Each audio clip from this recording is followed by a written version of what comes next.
Recording in progress. Good evening. We're the City Council of the City of Louisville meeting on March 3rd. And if we could get a roll call, that would be great. Councilmember Cooperman. Here. Councilmember Dickinson. Here. Mayor Pro Tem Hamilton. Here. Councilmember Kern. Present. Councilmember Fahey. Here. Councilmember Hefner. Mayor Lay. Here.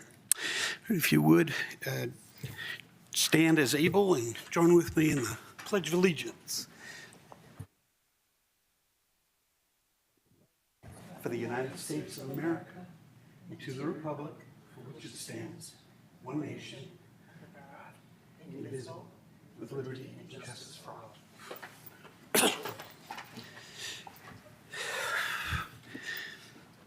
All right, can I get a motion to approve the agenda for tonight? So moved. Second. All in favor? Aye. Aye. Any opposed? Okay. The first, or the next item on the agenda is public comment on items not on the agenda and items on the consent agenda. If you wish to make a public comment, you can do so. You just need to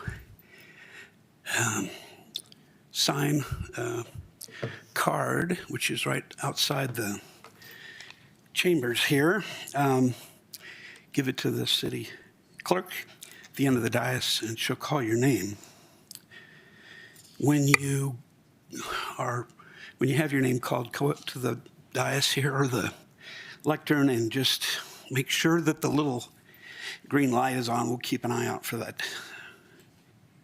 And state your name and whether you're a Louisville resident. Each speaker is limited to 3 minutes, or 6 minutes if you're pooling time with another person in attendance.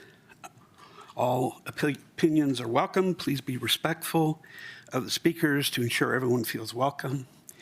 To share their comments, please refrain from any cheering, clapping, booing, or otherwise disruptive behavior. To be considerate of everyone's time, if your views have been expressed by a previous speaker, you're welcome to just simply comment that you agree with that person. If you like, that may help. Finally, City Council considers written comments that have been previously received as having the same weight as those comments made in person. So if you have already provided written comments, know that they're going to be considered. So with that, do we have any public comment? We do. First up is John McDermott, followed by Dan Ewing. Before I go up, is there anyone who's not speaking that would offer their 3 minutes?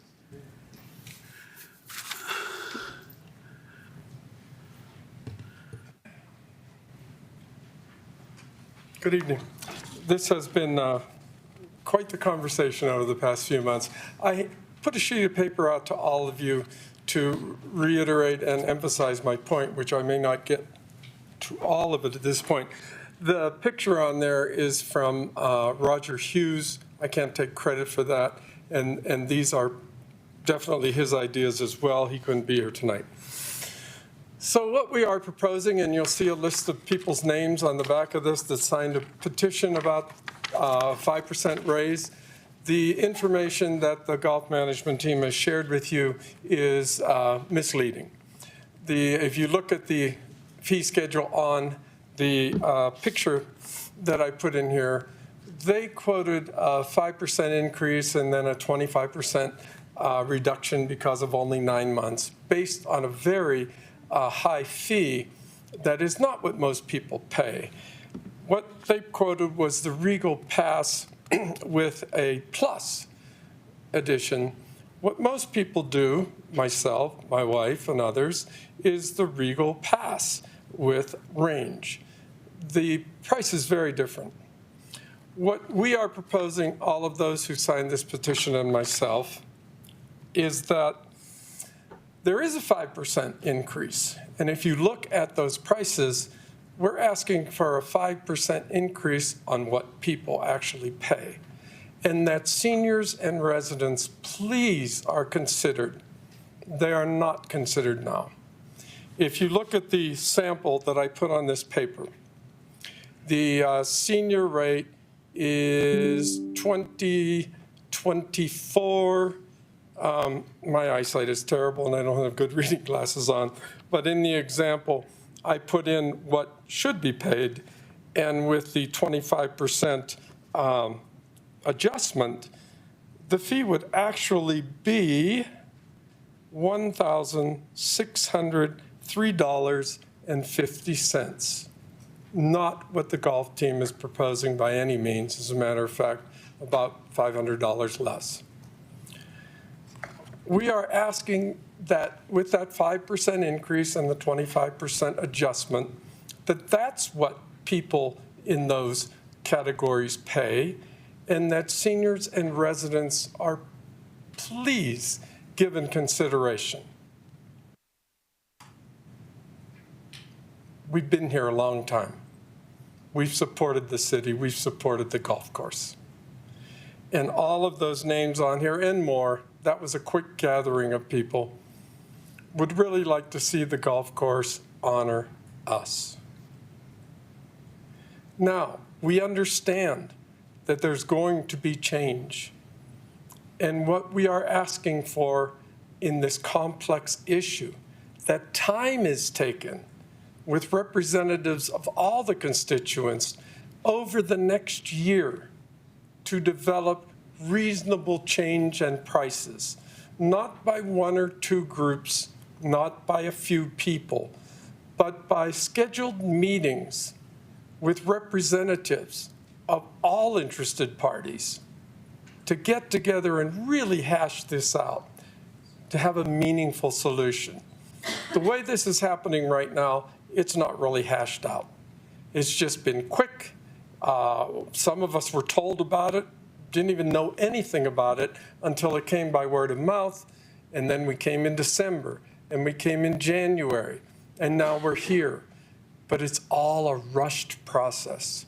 So, to conclude, if you would follow what people want from this group, is go ahead with the 5% of what's in place now. Go ahead with the 25% because it's only for 9 months. It's going to end in December. But please consider organizing a group of constituents to really hash this out, whether it's monthly meetings over the next year. I know there are people who will do it. Thank you for your consideration. Thank you. Next up is Dan Ewing, followed by Mark Cathcart. Good evening. I'm Dan Ewing. I'm a Louisville resident. I've been here about 30 years. I'm a Boulder native, so I've been in the area for quite a while. I had planned to buy a season pass for Christmas. I'm new to golf and just started playing last summer. My neighbors got me interested in it. My neighbor next door, my neighbor across the street are both annual pass holders, and I was excited to have an opportunity to join them as I retired this fall. Regardless of where the pricing lands, I would like the opportunity to participate. And the challenge that I have with the proposal before you is that it excludes new pass holders and only allows for renewals. I don't know how many new pass holders there would be in a year, but I can't imagine it's a lot. And I don't understand what damage I would do fiscally to the city by having the opportunity to buy a pass. So my request to you is that whatever pricing you adopt, you exclude the language that says it's for renewals only and no new members are allowed. Thanks for your consideration. Thank you very much. Next up is Mark Cathcart. Good evening, Mayor, City Council, staff, clerk. I just have a quick point of order, Mayor. I know sometimes when I come to the chambers for the City Council meetings, there are packets of additional comments that have been received. My point of order is simply if there's been one for tonight or in future meetings, if there's some way that they could be made available to those of us that are unable to attend in person. That's all. Thank you. Thank you, Mark.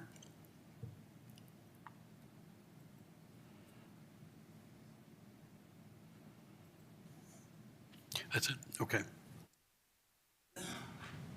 Thank you to all who provided public comment. Next is the consent agenda. Do we have a motion with respect to the consent agenda? So moved. Second. Any discussion? All in favor? Aye. Aye. Any opposed? Okay. The next, council informational comments and committee reports. Do we have any of those this evening? And I can't see whether we've got any from Councilmember Fahey. It looks like none. I do have one concern. And we have had a number of conversations, I think, from the dais with people in the community and so forth, but it has to do with civility. We pride ourselves in this city of being pretty civil to one another, and I think that's a great thing, and I think most often that's true. And it's true for about, for a very high percentage of conversations that people have, whether they know the folks or not. But I've certainly heard, and I think others on council have heard during the last probably 10 years, a relative coarsening of our dialogue particularly with in the political area, but also more specifically with our staff. We have in Louisville the blessing of having a fabulous staff, and they're good at customer service. They listen, they respond. They don't always agree with concerns that are brought forward, but they do their very best. And I have utmost personal confidence in them. Other council members can certainly chime in on that, but my understanding from all of council is that they're in that boat as well.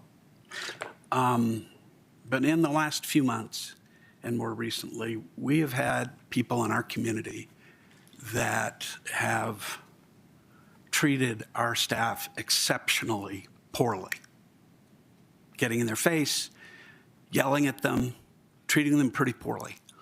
And I would challenge folks, and it's important for parents and talk to their kids and kids to talk to their parents, and for us to talk to one another about this and to stop doing that. If you were at work and somebody did that to you, what would you do? At the very least, you'd probably stop talking to them, and that isn't very productive. At worst, you might complain about them or whatnot. And that's not the greatest thing, too. Might solve a problem, but our public servants here don't need to be doing what they're doing. And they do a great job for us. And when I hear reports like that, it hits me hard. Nobody deserves to be treated poorly. So if you are one of those people who's treated a staff member poorly, the shoe fits on this, wear it. Don't do it. If you see somebody treating one of our staff members that way, say something to them. Don't just sit or walk away, because we love this town. I think everybody loves this town. And we don't treat each other that way. And we don't treat our staff that way, whether they live here or not, whether they're working or not. We just don't do it. So I'm kind of fired up about that because it means a lot to me. I come from a family of public servants. We do this in our spare time too, and we have to manage that. But council members can manage that in a fundamentally easier way than staff. I don't mean to say it's open season on us either, but it is just patently unfair, inappropriate, disrespectful to treat staff poorly. So don't do it. And that's what I've got to say about that tonight. Yes, Councilmember Hamilton. Thank you. So I wanted to take a moment to thank OSAB and their work on the acquisition recommendations that we received a few weeks ago. We very much appreciate them working together to update the ranking list and the corresponding map. They also outlined some really nice reasoning for their recommendations and prioritization. And so I really look forward to, working with staff to analyze that list and act on some of the plans that we discussed last November in our joint meeting with OSAB. So thank you very much to all of them for their work. Okay. Any other council members have comments? Okay. Let's move on to the city manager's report. All right, thank you. So there's a few items to report. Tomorrow, there's a 2026 playground design drop-in event, one at the Recreation and Senior Center from 11 a.m. to 12:30 p.m. to provide input on the proposed selection of a design for the playground equipment replacement there. And then also tomorrow afternoon from 3 to 4:30 p.m. at Memory Square Park for the same. On March 12th, we have two events. So the Pros Guidebook Open House number 2 at the Recreation and Senior Center from 12:30 to 2, and then also from 5 to 6:30 p.m. That same evening, March 12th, the Mayor's Community Meeting is going to be a different format, held as part of the Guidebook Open House. And so the mayor will have a table there where the public can stop by and ask questions. The monthly community update was sent out today with a lot of great events noted for March. You'll start to see that we have notations of events that celebrate the 150th anniversary of Colorado, 250th anniversary of the United States. The latest edition of the Louisville Lantern was just printed and is going out for distribution. I want to thank Chief Milan for agreeing to be interviewed. And then tomorrow from 2 to 4 p.m., there's a South Street Underpass public meeting at Rocky Mountain Tap and Garden. And then finally, to close the loop on an item discussed at last week's LRC meeting, the LRC plans to have an extended meeting next Wednesday morning to discuss the scope of work for the Front and Center project. So thank you. Thank you, City Manager. Our first item on the agenda of regular business tonight is discussion direction for the wildland urban interface map, and Director Zucchero is going to be presenting that tonight. Good evening, Mayor, members of City Council. Rob Zucchero, Community Development Director for the city. Just trying to get the computer to work here. There we go.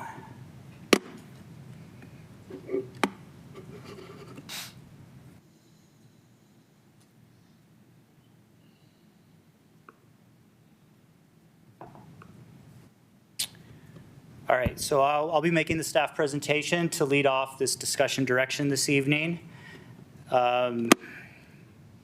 Just a little bit of background. I know you've seen this before, but I just kind of want to set the stage with some background a little more briefly than in the past. But as you all know, Senate Bill 23-166 established the Wildfire Resiliency Code Board that was tasked with developing a state minimum wildland urban interface, or WUI code. So the board adopted the state minimum standards and a state minimum map in the middle of last year in July, and now local jurisdictions are being asked to adopt the state code or a more stringent code, or there's opportunities to do custom studies and codes and so forth by April of this year and start implementing that by July 1st. Just up here, the WUI definition, it's that geographical area where structures and other human development meet or intermingle with wildland or vegetative fuels. So the intent is to have more stringent building code standards across the state for new development and redevelopment where there are higher risk areas where development is within or abutting to high-risk wildland areas with wildland vegetation and some of the other factors that go into that. So this is the kind of an outline from a high level of what the minimum state standards require. It maps different parts of the state either as low, moderate, or high fire intensity. So that's based on topography, vegetation, weather, and a lot of other technical factors that go into that mapping. And then if you're in the low fire intensity mapped area, you have to meet Class 1 regulations. So that includes both structure hardening and site and area design requirements. So site and area design is often referred to as defensible space.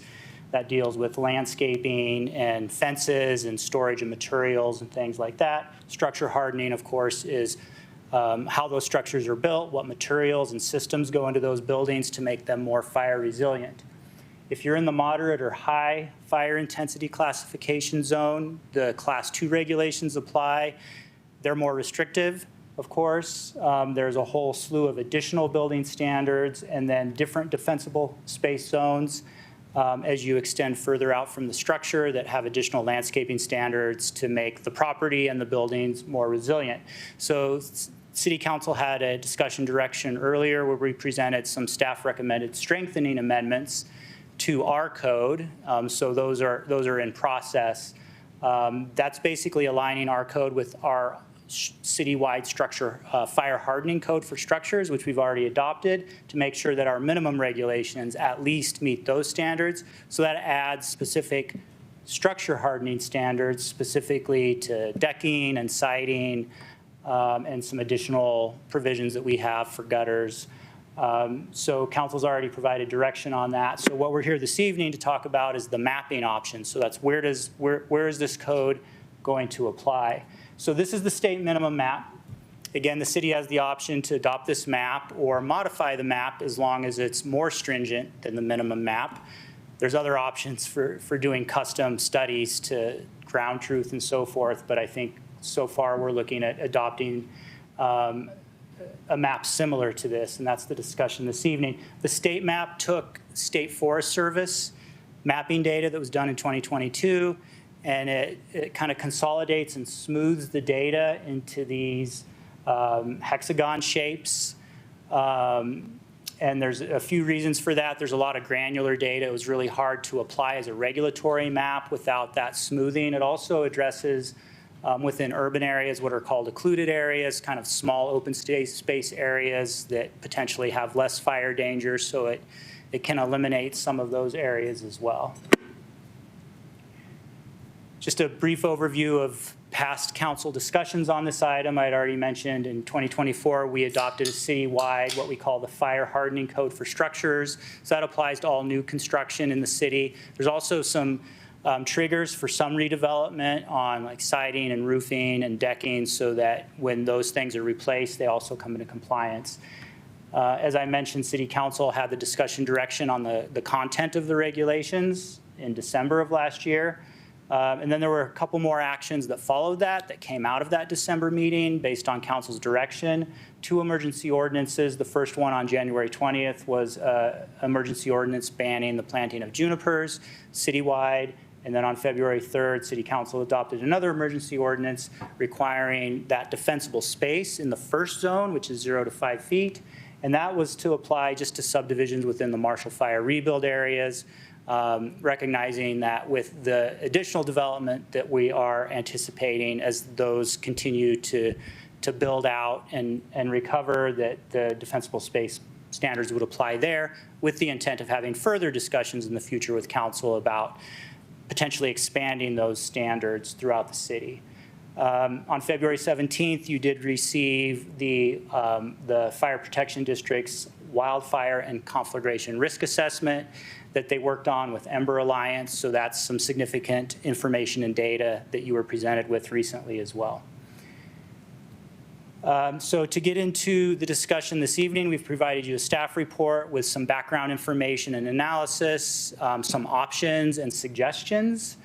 Some of the significant additional data that you have in the packet include that fire district wildfire and conflagration risk assessment. As you're aware from that February presentation, there was some very complex modeling that showed potential fire risk throughout the city based on our building stock within the city as well as vegetation in and around the city. And there's a couple of layers. One is the most probable path layer, and one is the structural vulnerability layer that they mapped out based on that.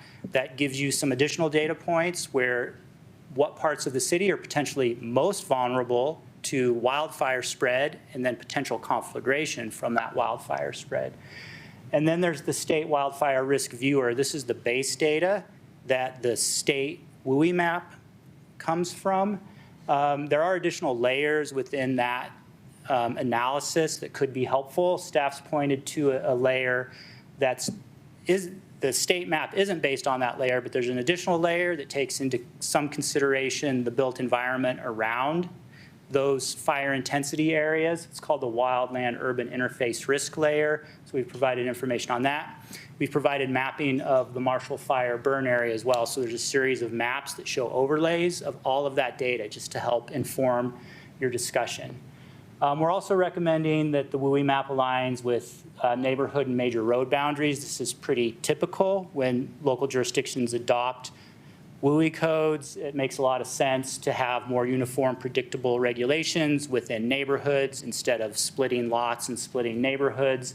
Major roads also can provide a logical fire break. We know roads don't always provide a fire break, as in the Marshall Fire when there's extreme fire events, but in many situations that can be a logical place to draw a line as well.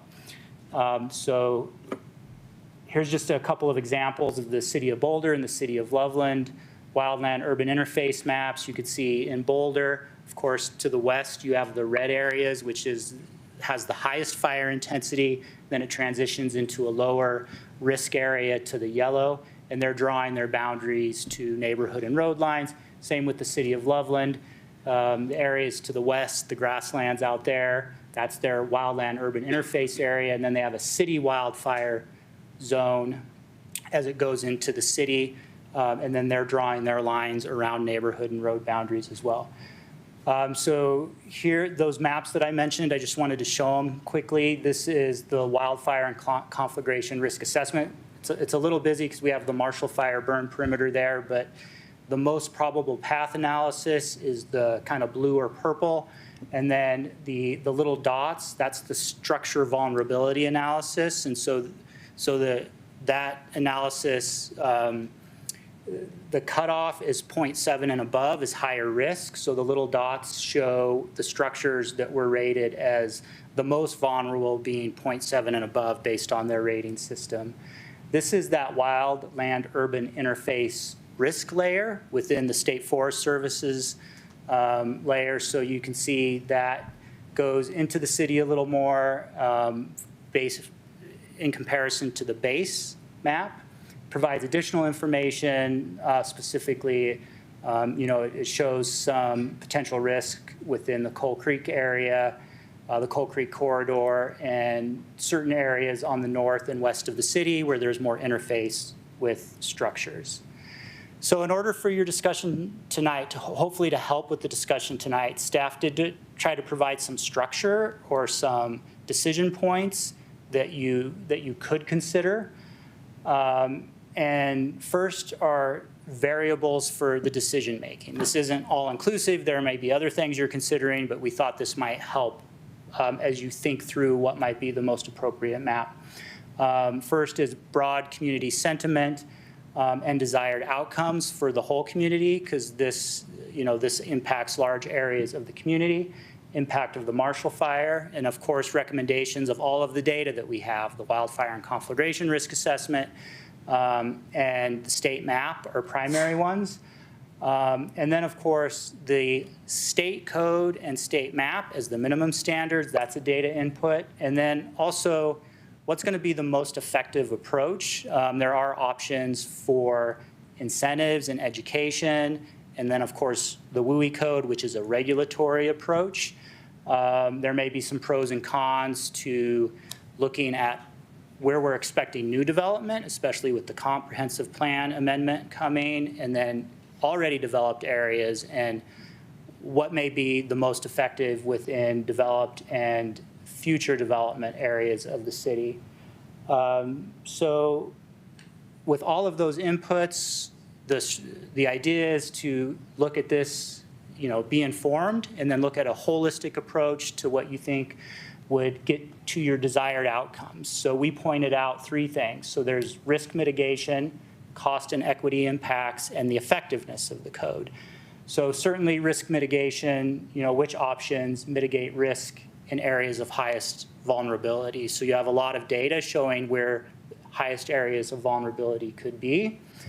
And how can that influence new development or redevelopment in those areas? Cost and equity, this certainly comes with cost. These regulations do have some cost increases for new development. So perhaps there's some balance of having regulations or efforts where there's the most vulnerability so that there's less impact on equity concerns, affordable housing, and those types of things. And then there's effectiveness. Which options result in a more fire resilient community? There's a regulatory approach, and then there's an incentive education-based approach. There can be overlap of those things, but especially as they relate to existing development and planned new development. So that gets to some of the options that we provided. We did work with the Louisville Fire Protection District to come up with a potential option that does balance a regulatory and an incentive education-based approach.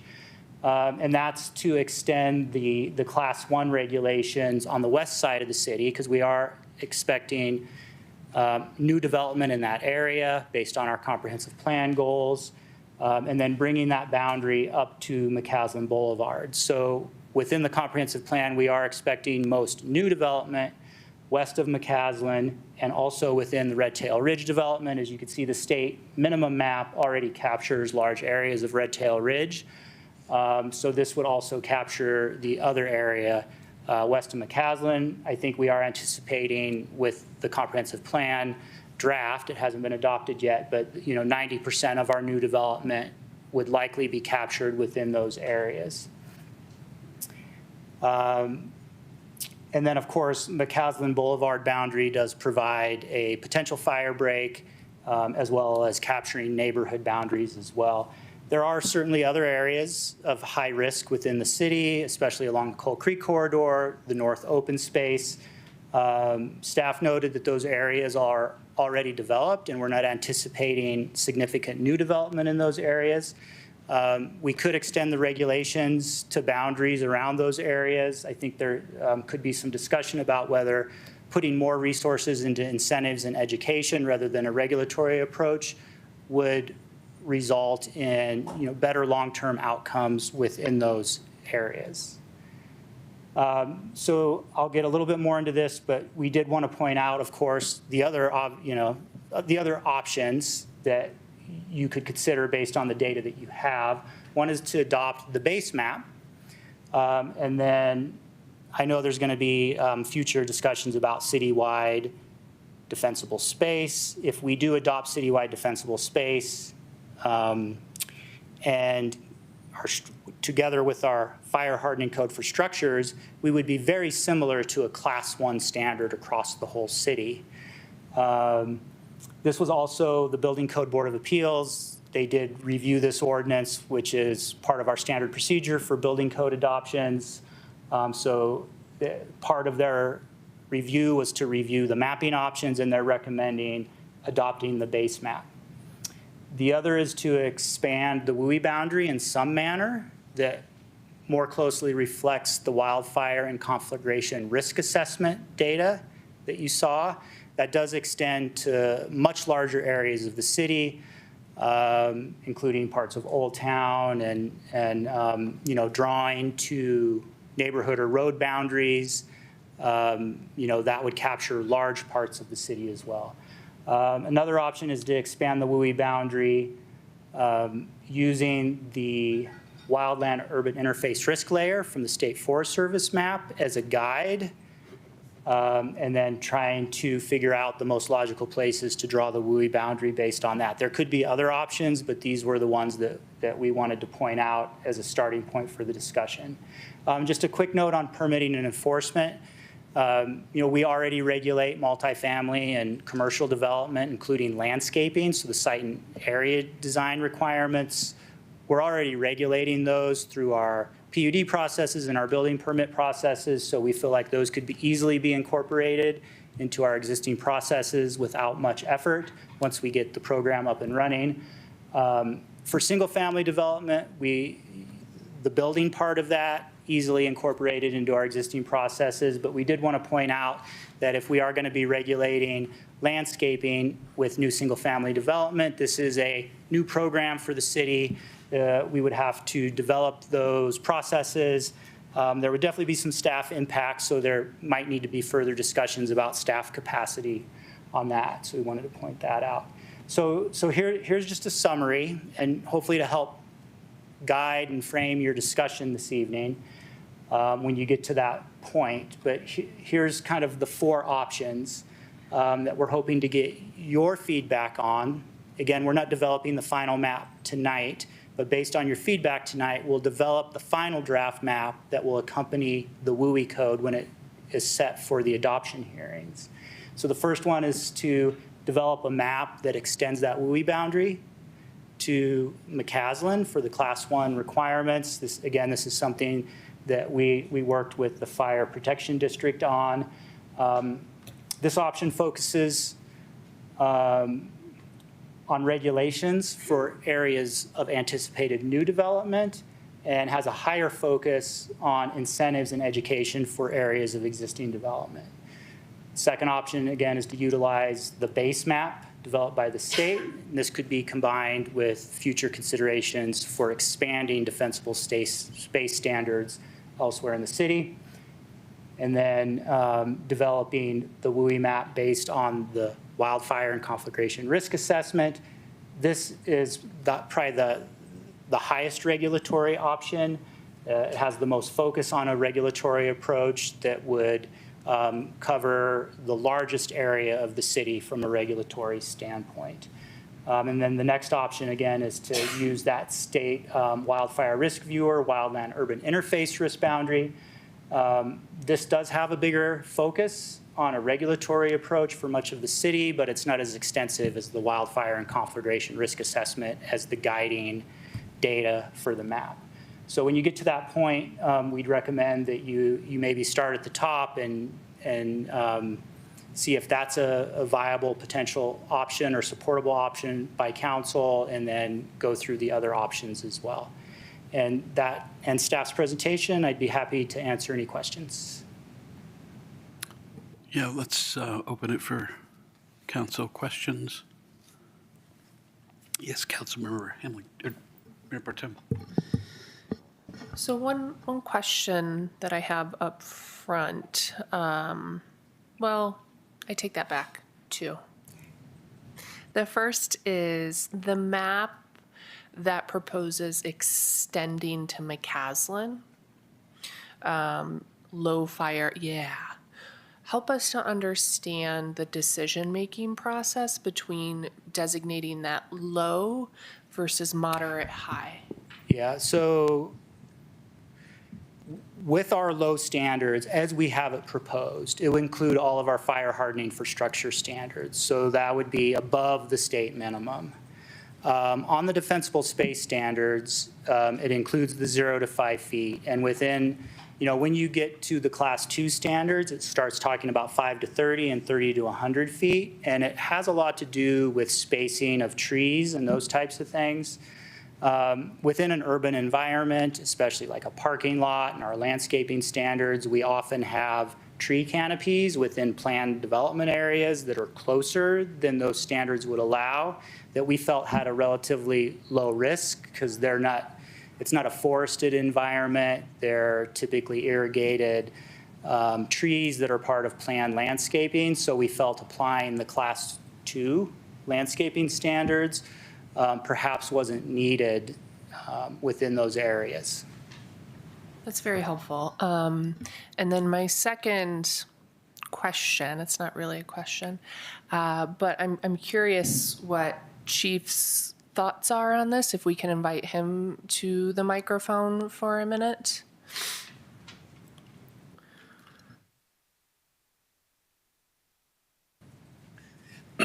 Well, thank you very much. Would you like specific questions, or I've prepared just a few statements, if that's your pleasure?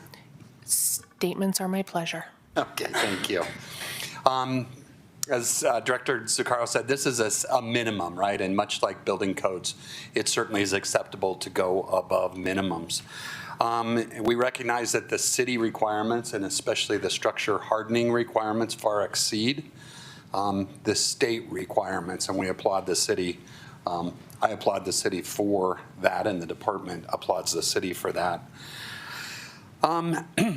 It's important that the community and state recognize our commitment to supporting the state plan through adoption. The city's already done so much, and I think adopting structure hardening and the recent ordinances absolutely demonstrates Louisville's leadership in this area. This fire district, like the city, is also required to adopt a map. At last night's meeting, my board adopted 2 resolutions because part of our fire district is within the city of Louisville and part of it is within the county. And the decision of my board was to follow the direction of those 2 entities. So just wanted you to know that that our district is supportive of the decisions you make, and we don't take it lightly. And I think we could talk at length about the number of hours we have sat and discussing, and there is no secret decoder ring. There is no magic. You know, as they say, a problem well stated is half solved. And I think that's exactly where we are with the wildfire conflagration risk assessment. We've identified those areas, and now comes the hard work of addressing that. And what's most important is that we be deliberate and consistent through cohesive planning and action. It's important, I believe, to recognize that this addresses new construction, new development, whereas the majority of our building stock is existing. So it's got to be a multi-pronged approach that addresses that, and as Rob talked about, you know, puts the carrot along with the stick. Not that we're talking about sticks and carrots, but certainly economic incentives, education, those areas are incredibly important. So the community wildfire risk assessment is very clear. The risk is real in Louisville. It's cited in there that Louisville's risks are higher than 85% of the communities in the United States when related to wildfire and conflagration. Probably the most important and the most moving part of that report to me was that participation is more important than perfection. So if you've completely done incredible projects won't solve the problem. What's a more appropriate approach is, you know, to use the analogy of spreading that peanut butter a little thinner. You know, the more we can do across our existing building stock, and then as we discussed on this map, doing something to, you know, both declare our support of the state system and to address areas for potential development. And in closing, I think I'll just commit that, you know, the fire district is committed to working with citizen groups in the city for the best outcome. We need to speak with a single voice.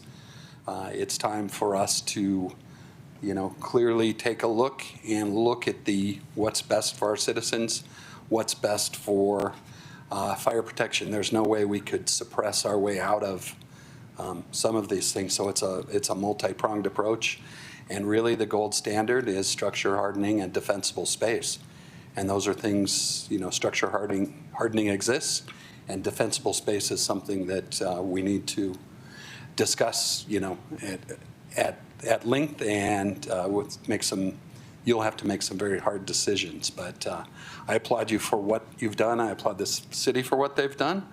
And, much of this adoption is somewhat symbolic, as Director Zaccaro said, in that, Louisville is a shining example of what right looks like.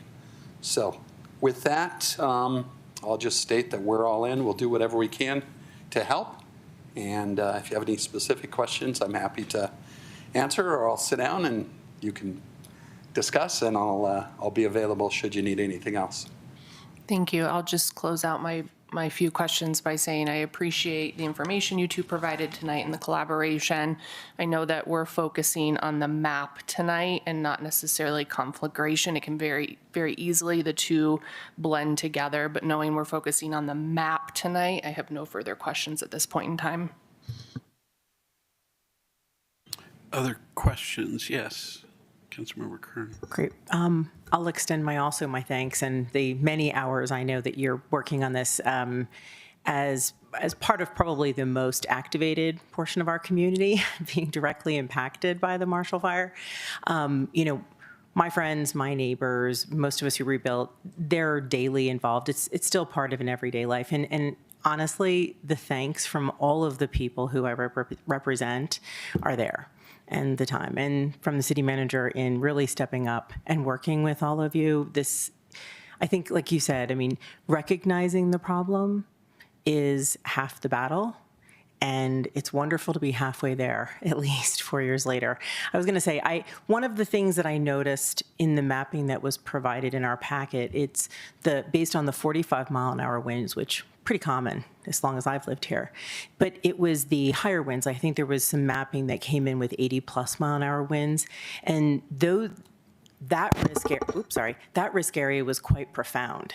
I think there was a micro area of the center of the city that wasn't touched if you added 80-mile-an-hour winds. And I think hence the reason we saw during the Marshall Fire the extent of how much burned that was even outside of the new. So I was curious to know your professional opinion on that, and if you have concerns with any new construction that we might be considering around that east side of town near South Boulder area, because there is a lot of open space, a lot of grassland in there. And taking into consideration, I'm understanding the north side now that, like you were saying, Director Zaccaro, that this is about new construction with the WUI code versus the existing homes and how we can address that. This is our primary focus with the WUI area is going to be new, and that is all fully developed. But is that some area that we should be thinking about or worried about, at least at a low risk along that South Boulder east side of town? Well, as a fire chief, they pay me to worry a lot. So absolutely, the entire community. And when you mention those 85-mile-an-hour winds, I believe the science and I believe the scientists would be the best to answer those sorts of questions.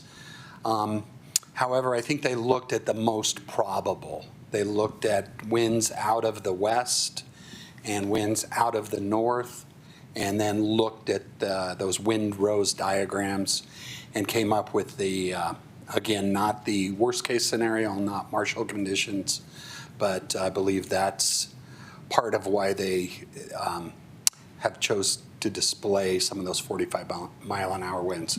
As far as the specifics on that, that part of town, I would, ideally, a solution that involves structure hardening and defensible space, along with collaborative response and proactive mitigation by the city, by the county, in some of those neighborhood, level areas is the gold standard and what we want. But I don't think I have quite enough information on that development to to comment. Okay, because I appreciated that we've been thoughtful about some of where the comprehensive plan is focusing some opportunities for potential new residential communities. And as we saw, it's on the west side of town, west of McCaslin, south in the Red Tail Ridge area. But it was also over by the South Boulder Road area. And I just wanted to see if that should be something that we should consider maybe including because of the possibility for adding new development into that, and how, if your recommendation is maybe that should be just more of the conflagration conversation versus the map, the new construction, the areas that are against those interfaces. I think you said it very well, that we have some work ahead of us, taking a look at the conflagration risk and how to best mitigate that. I appreciate it. Thank you so much, Chief. Again, thanks for really being involved in the process. No, it makes you. us feel better. It's an honor to be included. Any other questions? Yes. Councilmember Cooperman. Great. So first, I just wanted to ask, when we eventually adopt a map and the defensible space standards that go along with the yellow or the orange, how will that apply to existing development? Will it apply to remodels, renovations, or will it just not say anything about those? Yeah, so the way we're anticipating drafting the code and based on the state code is that for existing development, when there is a building addition that's 500 square feet or more, then the portion of the building addition has to be fire hardened. You don't have to retrofit the rest of the structure. So that's built into the state code. For example, the state code also has thresholds for when you're changing siding and roofing that automatically requires, if it's just a partial change out, there's a threshold where you have to bring everything into compliance. Okay, and for the landscaping, does it have similar things? No, it doesn't have similar thresholds for landscaping.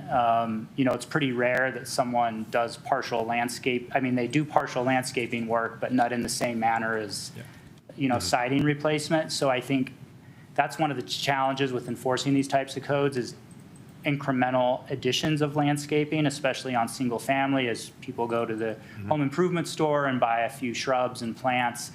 That's where education is going to be really, really important, whether it's a regulatory approach or not a regulatory approach, that when people are doing landscaping, that they're aware and hopefully complying with best practice or our regulatory standard. Right. Okay, that's helpful. So there are, if you go to the State Forest Service, they have just a WUI map, and then they have the WUI risk map. And so I just wanted to clarify, the risk map is just saying, these are the WUI areas.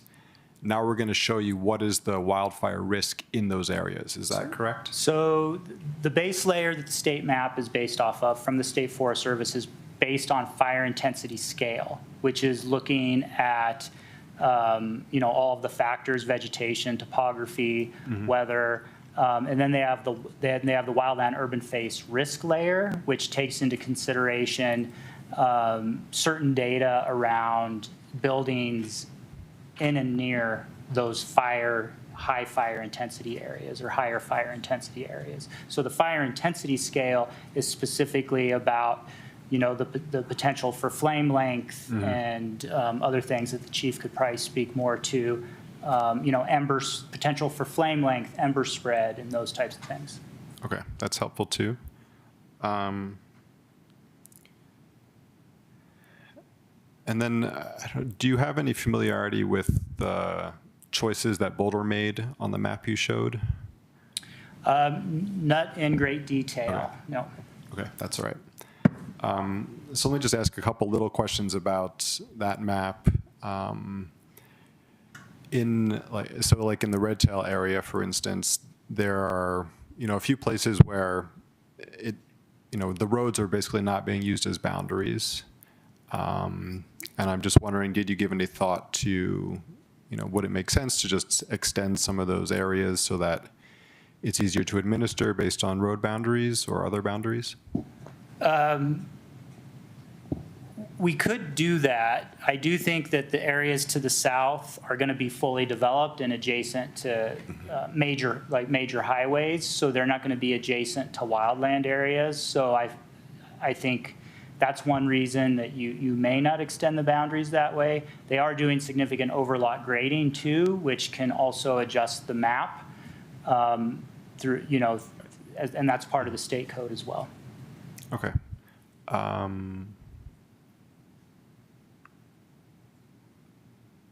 I think that's good for now. Thank you. Other questions for the moment? Okay. I want to actually take some public comment now, and then we'll have discussion among council members after that. Again, just to remind you, please tell us your name. Sign up first. Tell us your name and if you're a Louisville resident, and then you're limited to 3 minutes or 6 minutes if you have another person with whom you're pooling time. And the same kind of rules of civility that I outlined before apply. Do we have any? First up is Tanya Samaru. Tanya, are you pooling your time with anybody? No, thank you. Hi, Tanya Samaru, Louisville resident. I really want to say absolutely nothing about the map, actually. Whatever my fire chief says, I'm fine with. Who am I to substitute my judgment for fire expertise, ever? And I also want to say I was at the fire board meeting last night where they were discussing enforcement for this code and whether it should be shared responsibility. Very interesting. I like that idea a lot. I hope council will be having that conversation with the district. I just want to say something about the process of making this code and the conflagration code and the emergency ordinances that passed. None of this stuff came up until our homes were 90% in permitting, and there were a group of residents who were very persistently asking council for it. And I heard your comments, Mayor, before the meeting, before this part of the meeting, that there are staff who've been criticized, and I don't know if there was some particular thing that happened, but I am one of those people who's been outspoken about how broken the process of doing this has been. There's no reason we have to wait till 4 years to be making this code. There needs to be a way. Residents should not be getting in anyone's face or being disrespectful or personally critical, but there needs to be a way the residents who feel like the institution of Louisville has failed serving the life safety, taking care of the life safety concerns of residents. I'm a resident who's part of the $1 billion worth of losses. And I feel like we've gotten very little say, for much of the years after this happened. And there's no reason we had to wait so long at all.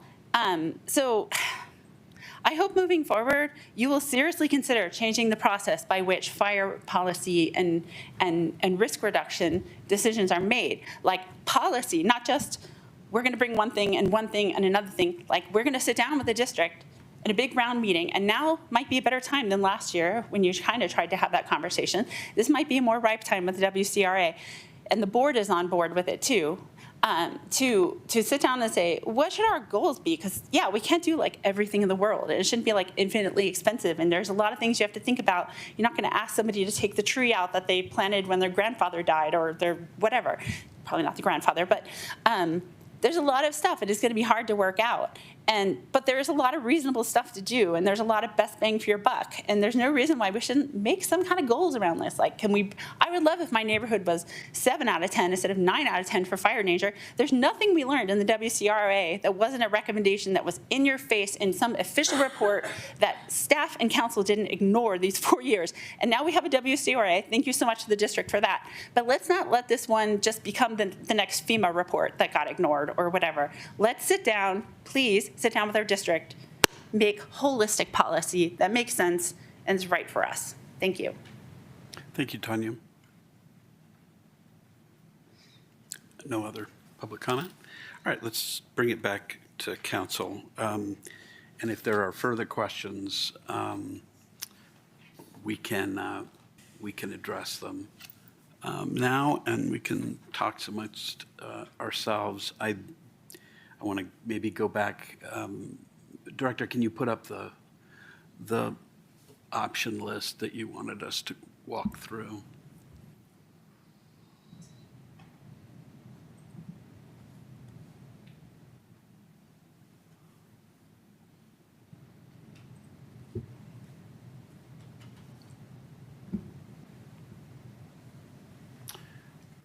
Yes, Councilmember Cooperman.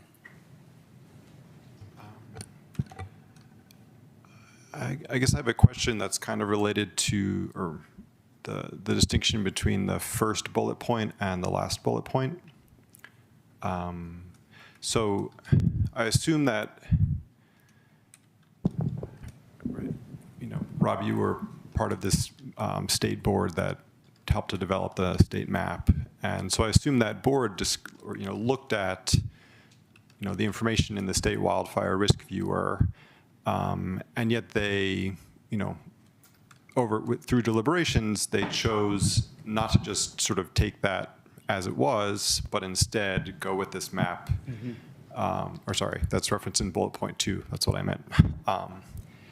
And I'm just wondering, could you give us a little bit, I mean, you've said a few things about how they got to the map that's referenced in bullet point 2, but could you say a little bit more about, like, you know, were certain areas decided not to be such high risks or whatnot? Yeah, there was certainly a lot of discussion about, you know, is this intended to address conflagration? Is it intended to address new development? It's also intended to be for statewide application. So the idea was to lean towards flexibility so that there is a minimum standard that could be most applicable statewide. It doesn't necessarily address conflagration, but the idea was that then local communities that wanted to more aggressively address conflagration risk or other things could take other steps. So that was a lot of the discussion about only using the fire intensity layer and not the wildland urban interface risk layer. This is where the wildland vegetation has the highest risk. So if people are going to develop in that area, then they should be subject to the regulations. Okay. That's helpful. Thank you. Mayor Pro Tem. Thank you. I have one last question as we start our discussion. It's not clear to me here, but I think it's clear in the packet that staff in consultation with the Louisville Fire Protection District came together and you landed on like the first bullet point as the option that you would recommend. The other ones are options we can consider, but the first bullet point is the one you two in but in collaboration we came to. Yeah, I think we wanted to propose this as a potential option with the idea that it has a big focus on incentives and education for existing development, that could potentially be more effective than a regulatory approach, but it's still addressed areas for planned significant development in the future. Okay, that's helpful because I just wanted to like root myself and what the experts recommended or where you were leaning before we start this discussion. So thank you. I had a question. It's really trying to set the table on this too. In the staff report, and I can find it, but there is a statement that the staff is not making a recommendation. Am I wrong about that?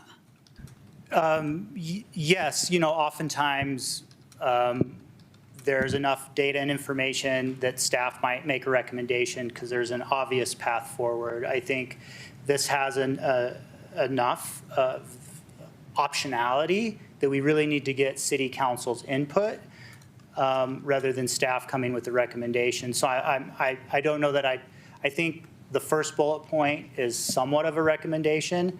You know, I think we do feel like this is a good potential option, but again, it would need to be coupled with significant incentives and community education to get that broad effectiveness across the community. And it might be good to get the chief. and I just am trying to pin this down just a little bit. I think that, well, can I get the chief to come back up? It's, this is not whack-a-mole. It's just asking you to come up and. Of course. And for some more questions. I understand in the presentation you talked about before, the desire to be as comprehensive as possible, to, you know, if you had your druthers, you deal with new development and you deal with current residential that we have here.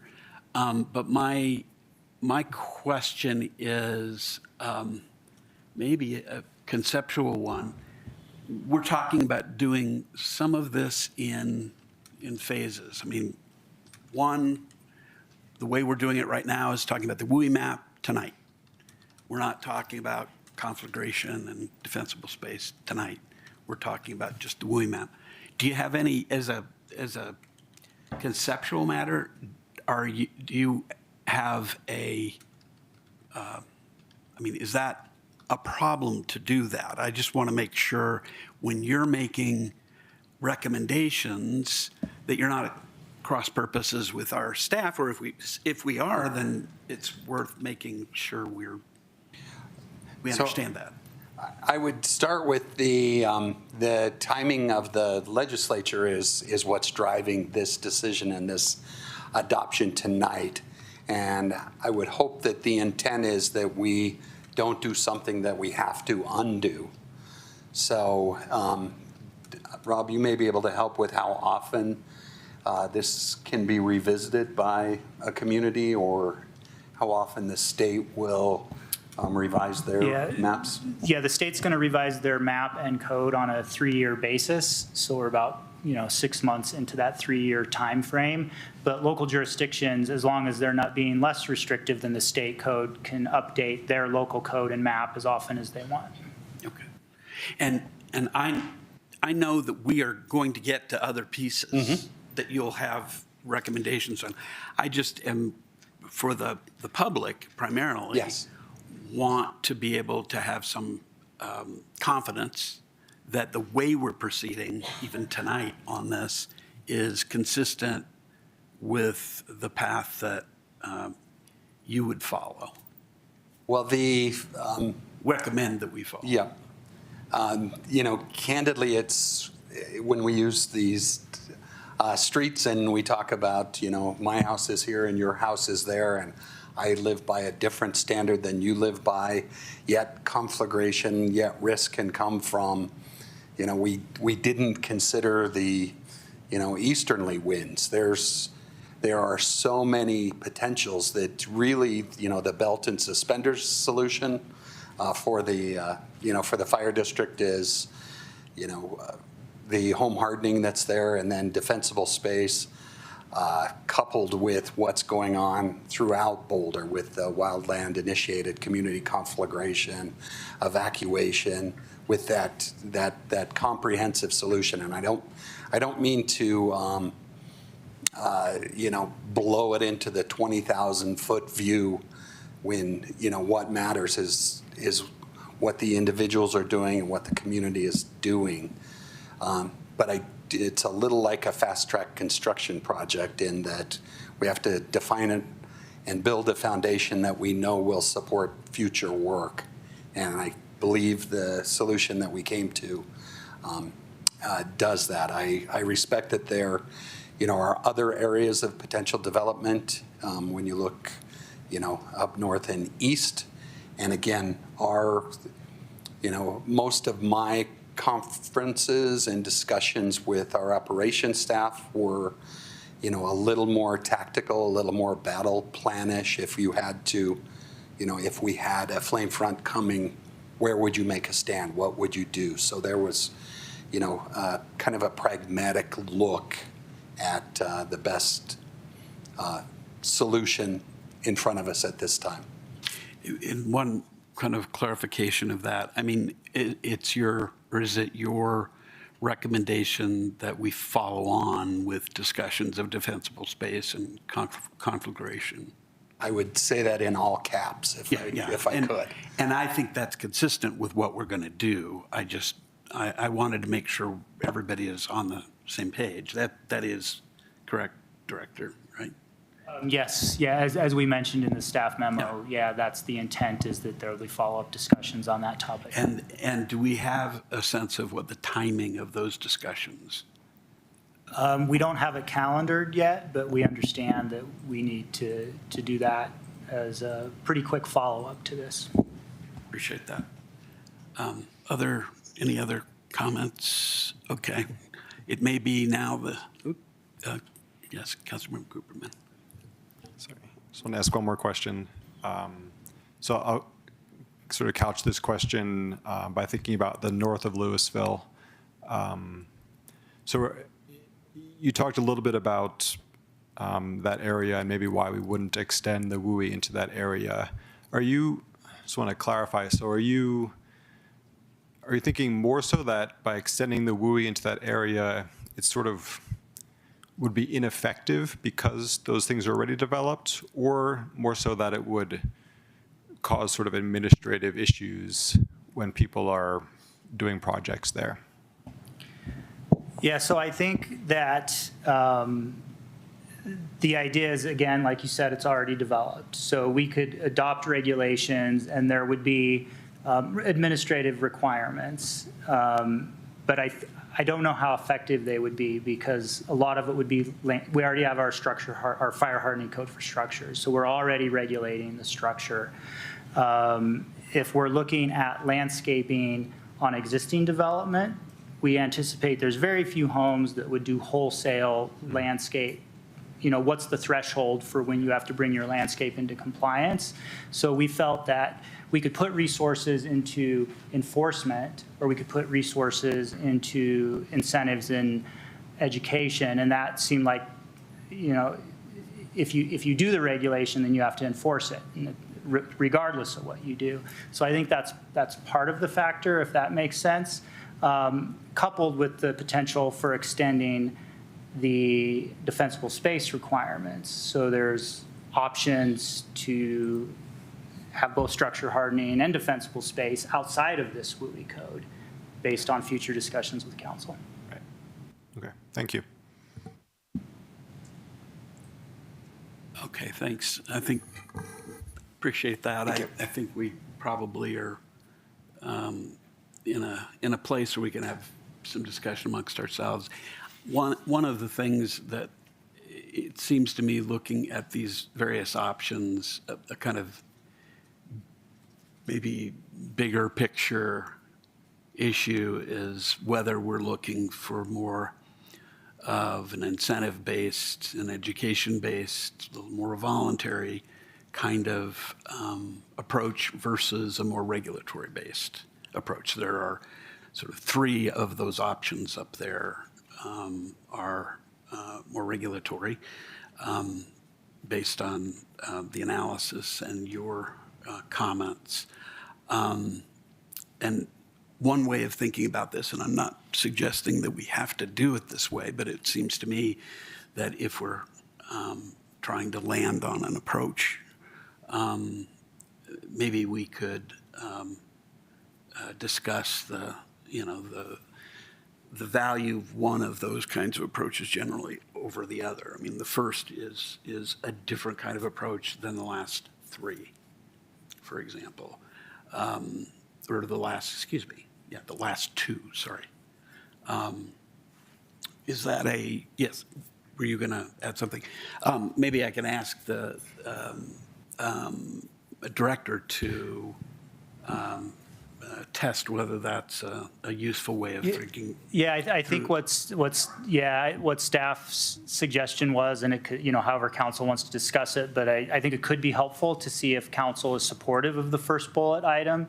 And then, if they feel like it's not the right approach, then it might be appropriate to then talk about the other bullet items. That's fair enough. So what a council member, it's sort of the same kind of thing, but it's sort of like we may be able to get to the resolution just by talking about the first bullet before we talk about the regulatory approaches. Yes, go ahead. I think for me, thank you, the path to me is clear based on the discussion and expert opinion tonight. That bullet point, the first bullet point, which is a combination of regulations focusing on areas where we anticipate new development, and then incentivizations and education to try to strengthen, in other areas of the city. Our work in this area seems like the most reasonable choice. I personally don't need to discuss the other ones because that's where I'm at tonight. So I'm curious where others land. Councilmember Kern.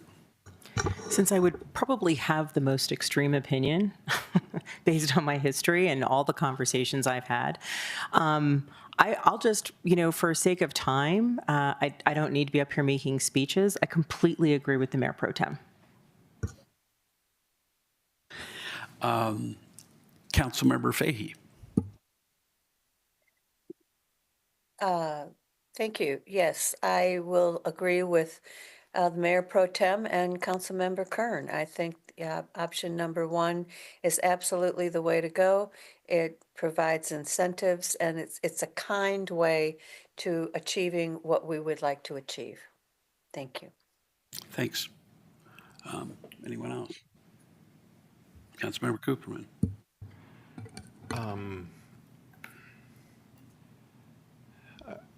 I know. I just want to put out sort of a different way to maybe think about the map, and then maybe hear what staff or other council members have to say about it. That said, I could well be fine with going with the first option. I guess instead of necessarily thinking about the map in terms of, does it impose more regulations or less regulations? You could think about it like, where objectively is the WUI in Louisville? And then, ignore, to some extent, or however much you like, what that then involves for regulations, right? So you could just say, okay, someone has studied, fire risk and so forth in this area, and they've said this is where the WUI is.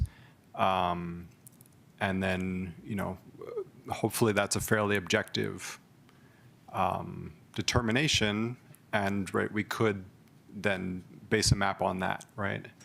That would, I think, lean more towards the last option. You could correct me if I'm wrong, but I don't know. I'm just kind of interested in what other people think about that perspective. Councilmember Dickinson.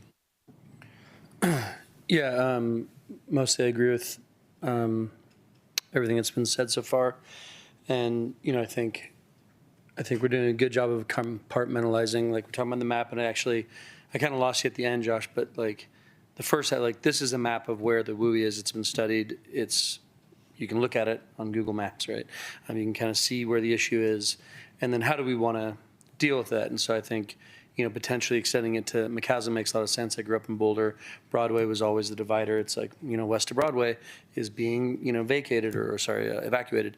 So there's always like a west of Broadway thing. So west of McCaslin makes sense to me as far as if fire's coming. I like option number one, and I thought,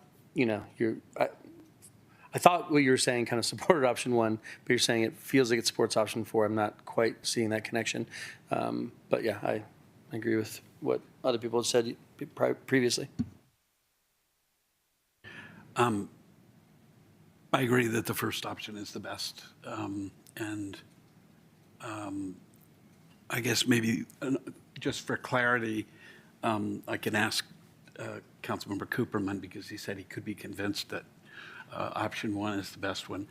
I just want to give him an opportunity to say more if he chooses to about the fourth option before I kind of finalize our direction. Sure. If you go to those maps that are referenced in option number 4, they cover areas that are, or they label as WUI areas in Louisville that are not on the, the state CWRC map, and that are also not on the extended one that staff and the district have recommended. And, you know, so I would hope that, you know, that WUI map that was developed by the state was developed on objective standards. And, you know, then you could say, well, like, you know, do we want to do a little smoothing? Do we feel like these, you know, isolated areas in the city maybe could be excluded or whatnot? So that's the sense in which I was thinking about the fourth option as being a little bit more objective in the sense that it's just like, okay, we did the study. It's sure it's a little bit granular, but these are the places that we would call WUI by some definition. And then, you know, option 2 is peeling that back a little bit. And then option 1, which might be fine, you know, is extending that a little bit based on what we expect to happen in Louisville. Okay. Yes, Councilmember Kern. If I may, I'll just kind of comment, if that's okay. So I do agree, right? I think that the risk is a lot of what we've all been talking about and looking at. But I think given a lot of the input, especially from the fire district related to this, and I think we've already done, and I really appreciate that phrasing, that Louisville is what right looks like, the fact that we've already put a hardening code citywide. We determined there's a city risk, right? It's not just on the perimeters narrow. We have open space throughout our community, which is fantastic. We recognized it and said, this is the first step to safety. We've banned junipers, which are super high resin and dangerous bomb spread of fire. We are having conversations to expand the defensible space.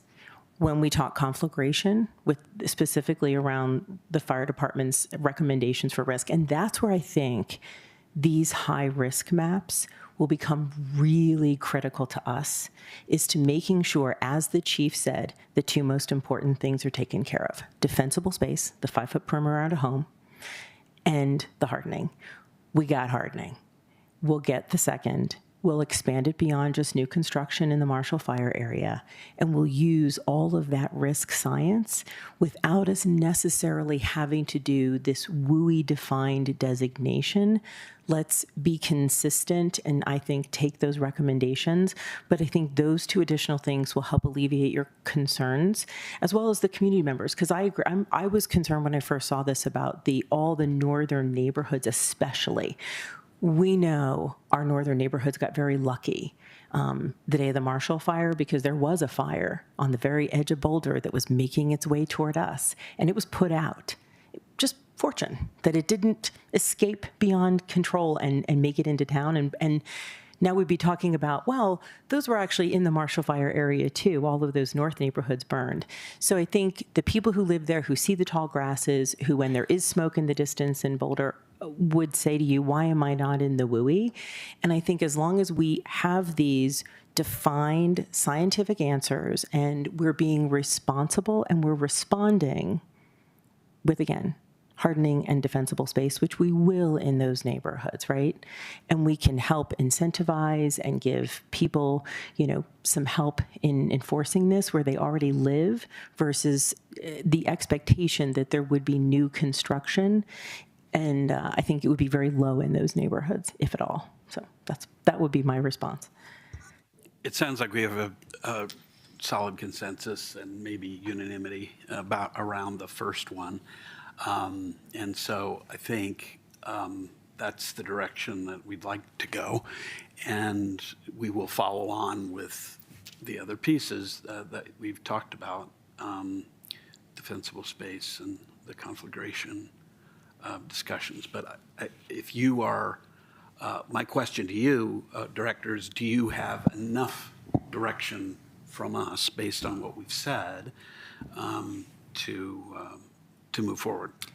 Yes, thank you for the feedback, and we'll proceed to getting the ordinance with the map ready for the adoption hearings. Okay, I do want to say I really appreciate the cooperation between the city and the fire district, really important. That's what we're looking for here. And we've got our city manager working with other folks on ODM, and we've really got, I think, a really solid path to doing this better than we've ever done. So thank you all, and thanks to council and folks who've spoken and hung in there with us. And maybe one last comment, which harkens back to the little bit of scolding I did at the beginning. I would never suggest that that substantive policy disagreements should not be provided, and there's passionate discussion of those things because they're about issues that matter. And that is different, I think, than mistreating people. There's a description in prosecutorial world of the law, which is that it is okay to strike hard blows, just not unfair ones. And that the unfairness only comes in the respect piece. But I think people, I want to make sure that criticism of any sort is something that we need to take, and it's part of petitioning your government. So just to be clear on that, I appreciate Ms. Samaru's comment earlier about that to raise it. Yes, Councilmember Kern. Sorry, I do appreciate that giving you the last word. I was just thinking of something though, and just wanted to extend this to everyone who's working on the WUI mapping and also the additional protections that are coming our way based on the risk map, and specifically to the council. Other communities are watching us. North Glen just had a huge fire, right? 88th and Huron. And they were really concerned about their community and what they would do.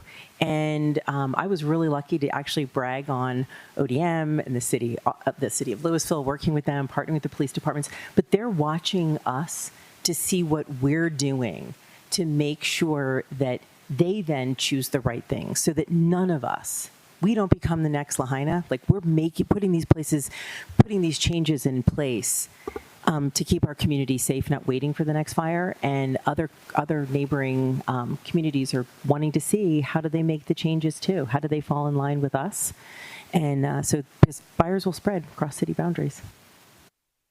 You get the last word. Good work. All right, so thank you very much. We're on to item B, which is the purchase of 101 South Taylor Avenue. There's really a couple of issues. One, as I understand it, is to whether we want to, as council, approve the contract to buy and sell real estate, which has the city manager is going to discuss and describe in more detail. And then if so, whether council approves of the proposed engagement strategy, and if not, what things can be done to it so that we can prove it. So with that, I'll leave it to the city manager. Thank you. Thank you. Good evening, council. Diana Langley, city manager. So the item before you tonight is the purchase of 101 South Taylor Avenue. So tonight we're asking you to consider a contract for the purchase of the property at a purchase price of $13.25 million.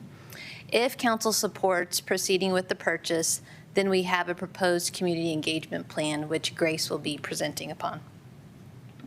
So for background, 101 South Taylor Avenue was listed for sale in January for $13,500. The building was constructed in 2014 for Pearl Azumi, and then went on to be transferred and sold to Specialized Bicycle Components. The 56,054 square foot building is located on 7.96 acres. There's the potential for an additional 11,000 square foot expansion. There's 85 plus on-site parking spaces, and it's constructed to meet high levels of architecture and sustainability principles using upscaled materials and energy efficient systems. Here's some pictures of the site. This building is unique in that if you look at the south portion, which is south of the interior courtyard. It's an approximately 6,000 square foot building that can be separated from the rest of the building. It provides a unique opportunity for potential use because that space is an open canvas. It can be used for a variety of events, which is one of the reasons why tonight, as part of this engagement, we're not focusing on how it could be used for city purposes. We want to leave that up if we are to move forward to have a phase 2 discussion about getting community input as to how the space could be used. There is an interior courtyard that's landscaped. If you look to the picture on the right, that is a shot of the main building, the approximately 50,000 square foot building. It's a very open floor plan on the first floor. There's a second floor that's located more north on the north side. Currently, there's configurations for cubicles, meeting rooms, office space.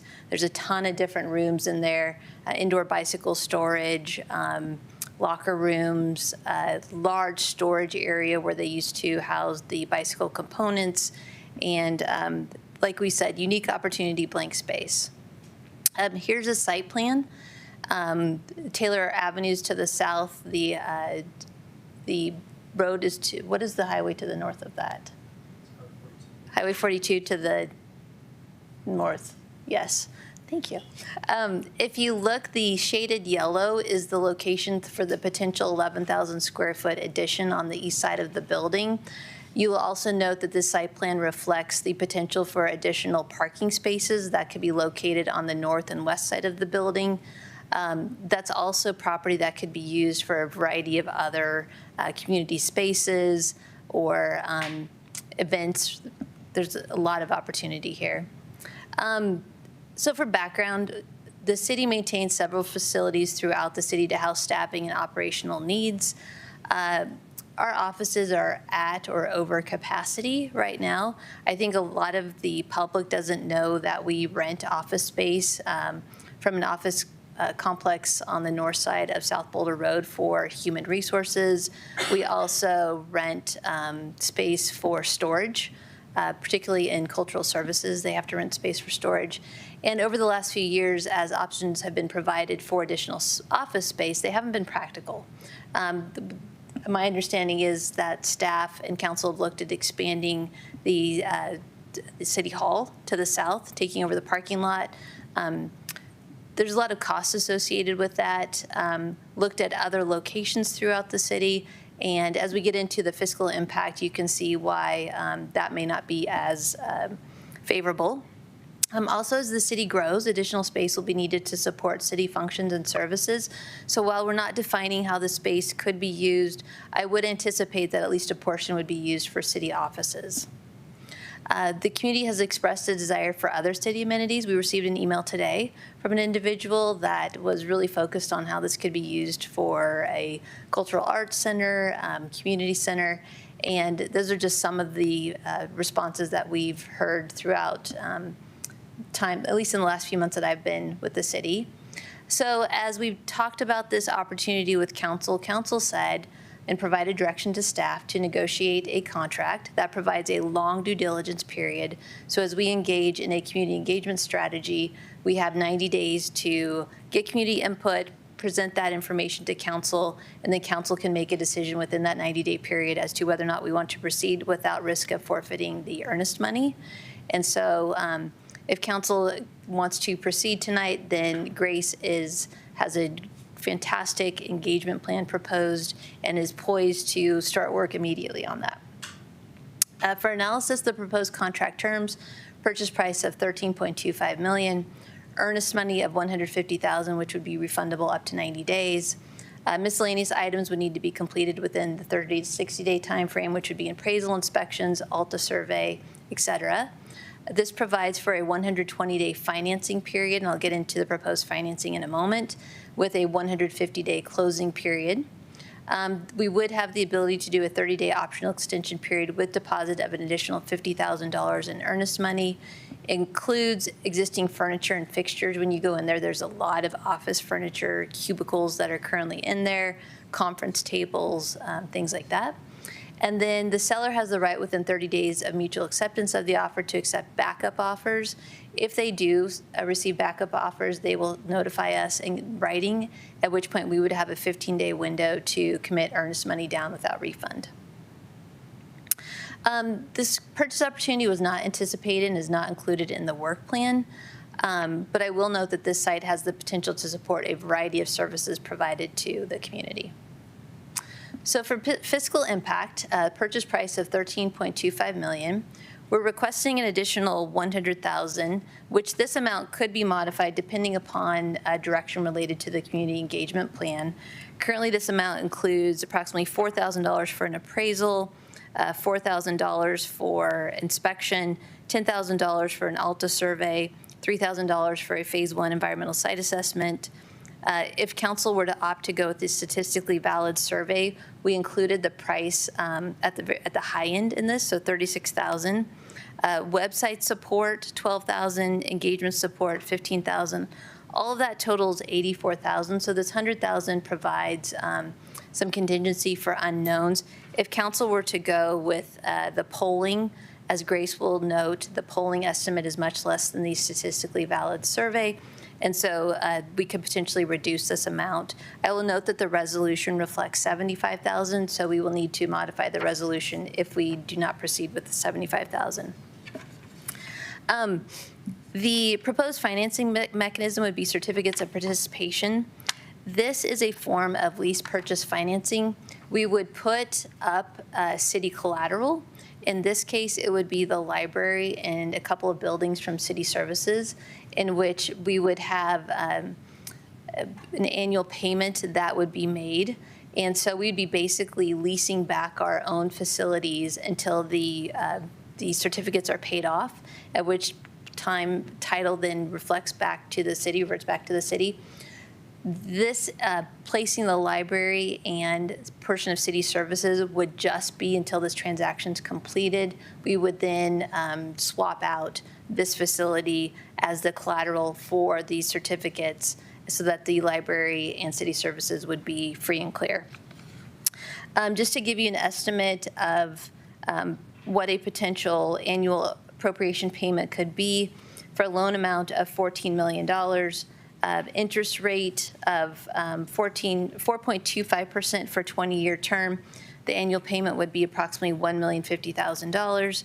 For a 30-year term at 4.7% interest, $900,000. I'll note on the next item down here, the purchase price doesn't reflect the improvements that would be necessary to get this set up for city purposes. We would estimate an additional $2 to $5 million to do tenant improvements to get it to a place that we could either use it for a variety of office spaces, community uses, and so that would need to be considered into any financing or cash up front as well. Also, this does not take into account operational expenses. And so as you expand, you would be providing additional services. We would have to also figure out additional staffing that's required if we're doing any expansion of services provided to the community. So just for some perspective, some cost of recent city facility investments. In 2015, when city services was constructed, the price was $14.5 million at a cost of $300 per square foot. To note, at the $13.25 million estimate or purchase price, that cost is $236 per square foot. The 2018 Recreation Center expansion, that was $28.5 million. You can note that that is in the range of the $50,000 expansion was $275 per square foot, and then the $103,000 total renovation expansion was $575 per square foot. When we compare this site to other city facility investments, so Northglenn in 2024 constructed a new city hall, 33,000 square feet at $33.7 million. That equates to $1,000 approximately per square foot. The proposed Lafayette Civic Center would pencil out to be about the same. So if we were to look to construct a new similar size or even smaller size investment elsewhere, we would be looking at about the $1,000 per square foot, and that would not include land costs if it was not located on a city-owned property. So a decision point right now for council is, does council want to proceed with executing the contract to buy and sell real estate for the purchase of 101 South Taylor Avenue? And then depending upon this response, we would then go into the presentation related to a community engagement plan. Thank you. Let's ask questions of city manager right now, and then I want to take some public comment on this. Given the bifurcation of the issues, I think that's the right way to proceed, and then we can get public comment if we get to talking about public engagement. But do we have any questions at this point? I would, well, let's, well, actually, I will say this, just make a couple of points. One of the things that people wonder in these situations is how did this come up? How did this come up? And why is this so is this so sudden? Well, the property came up on the market, and we don't have any control over that, except to be looking around for space and options. That's what folks do in the facilities part of our city government and public works, and they brought that to us, and that's why this sort of came up at the time it did. Some people have complained, and they do from time to time, about executive sessions and really wondering what's going on in executive session. And I would say that if you see an executive session on strategy relating to real estate acquisition or disposition, we have some issue that we need to discuss, and then we have to do that in executive session, because otherwise we potentially would compromise the ability to negotiate well on behalf of the city, and or we just have to let things go by, and neither of which are really a good use of our duties to the public under the law. So that's why it comes up. This one came up in that way, and staff did what was kind of executed a strategy, and we are here as a result of that. So any public comment? You? Oh, okay. Go ahead. So thank you. Appreciate the presentation and bringing this to the council's attention. So I thought, and I do thank you, because it's not in the presentation, but it is in a lot of the supporting information that was given to the council. I just was clarifying for public purposes, I think.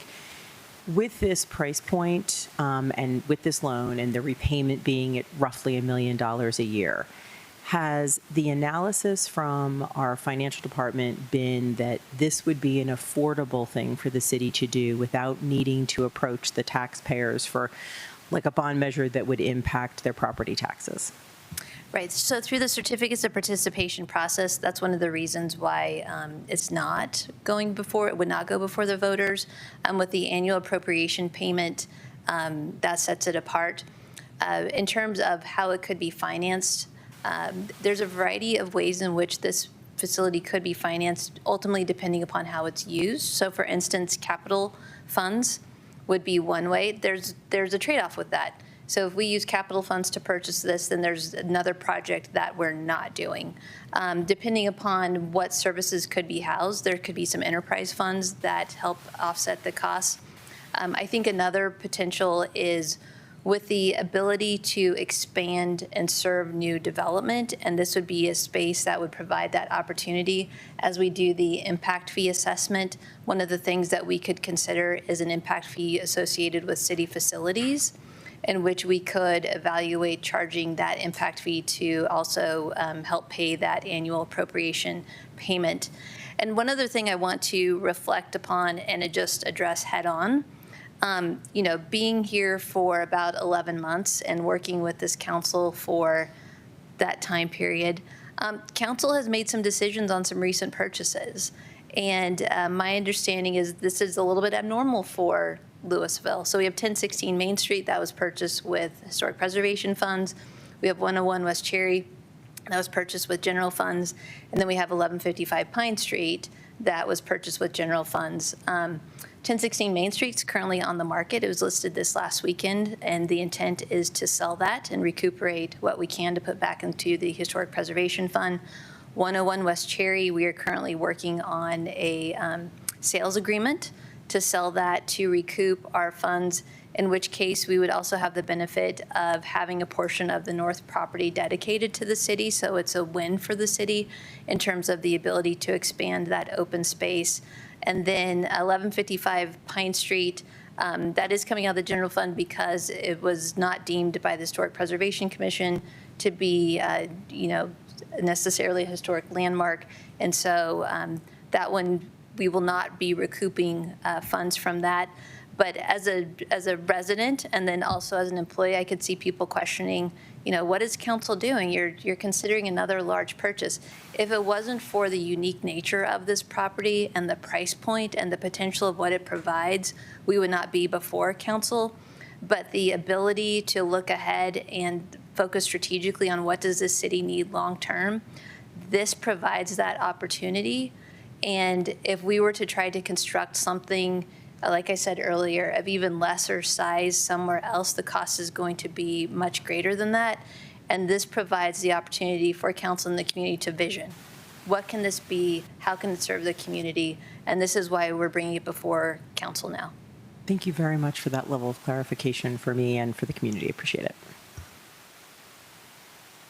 Councilmember Cooperman.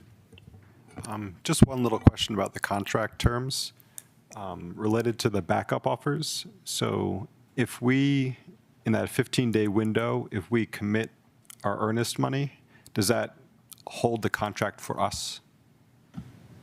Yes. Okay, thank you. Any other questions before we go to public comment? Okay. Same rules on public comment that we had before. Do we have, looks like we have at least one request for public comment online. Do we have others? Just Mark. First up is Mark Cathcart.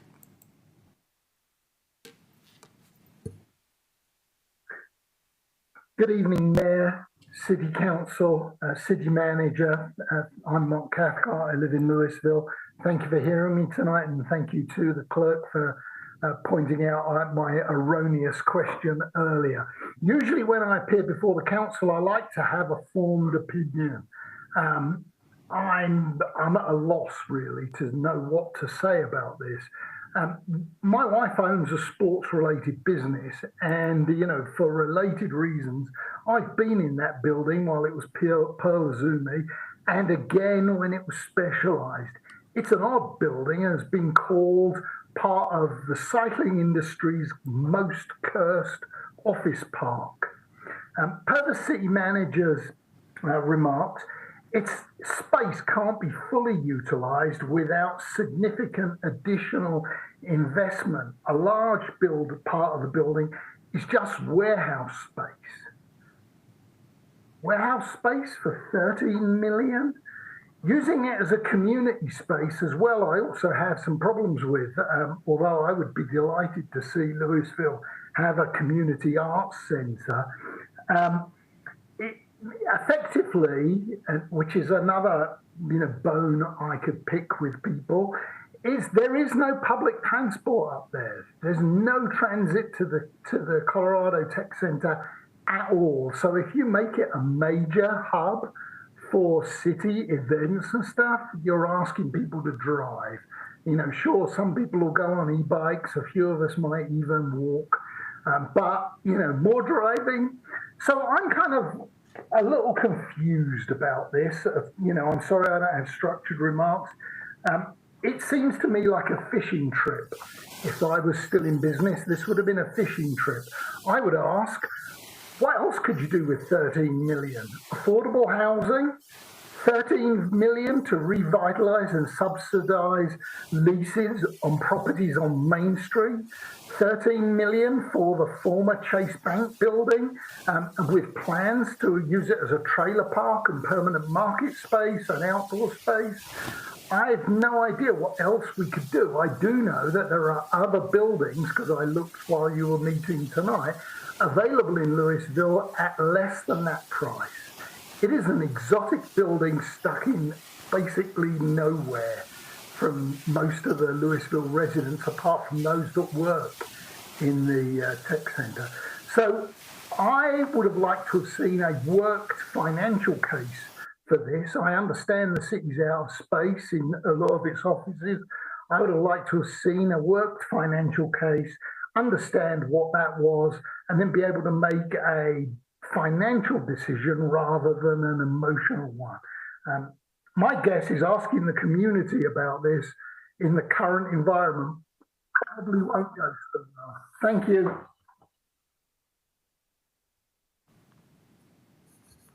Any more? Okay. We'll take it back to council. Councilmember Dickinson first.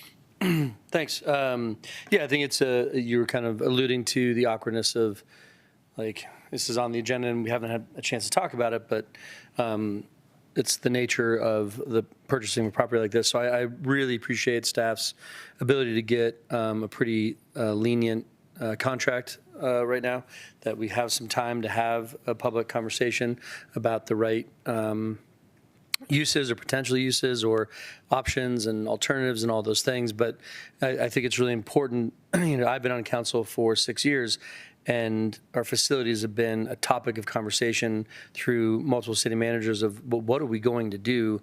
There is a storm coming from just being able to keep up these facilities and having our staff spread all over town and not having that more centralized feel and room for people and for recruiting new staff.